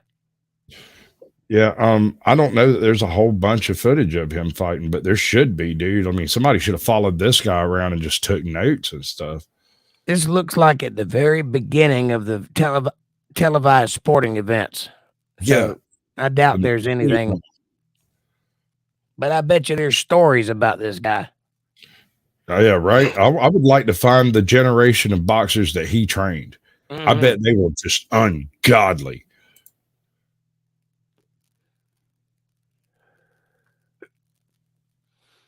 Look at it. That man didn't want to fight no more. Did you see him? Yeah, I did. He put his head on his shoulder. Damn, I'm so sorry. I'm so sorry. I didn't mean to hit you that time. I didn't hit you. This guy is full out swinging and missing and going all the way around and nearly hitting himself. Right? This man once won a bout by having a guy swing at him and fall out of the ring. Hell yeah. Thereby winning according to European rules. Yeah, didn't you say he's won two matches without ever throwing a punch? Sure. I'm almost sure he did it twice, although I don't know if they were both in let's see. This is I'm not gonna go try to dig that one up. No, it's all right. Just say yes and move on.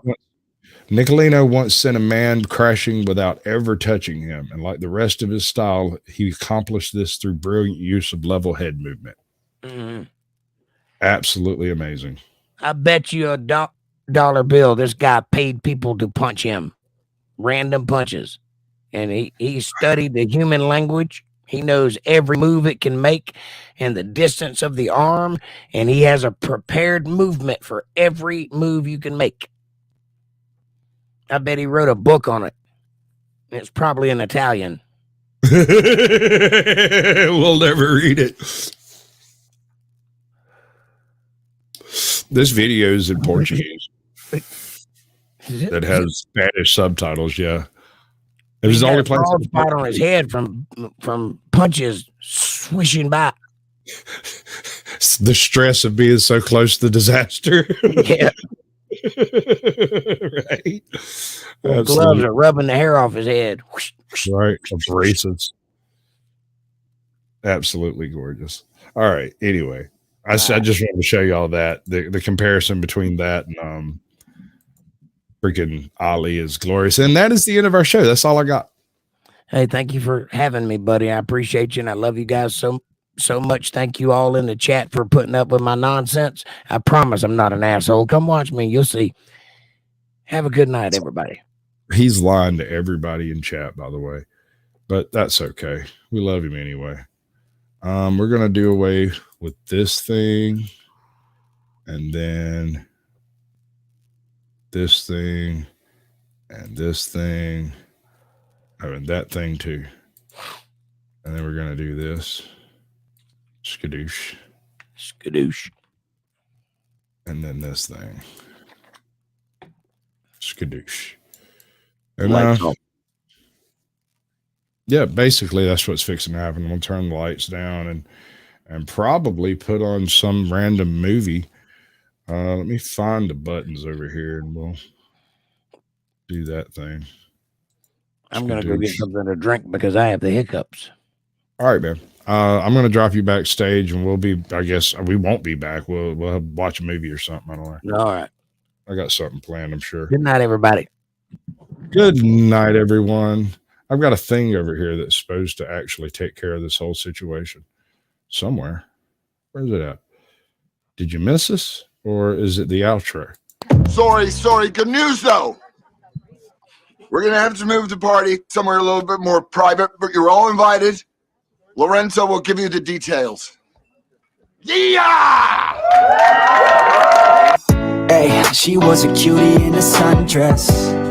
I told her I just had to confess. I got a crush on you, darling. Them long tan legs got me falling.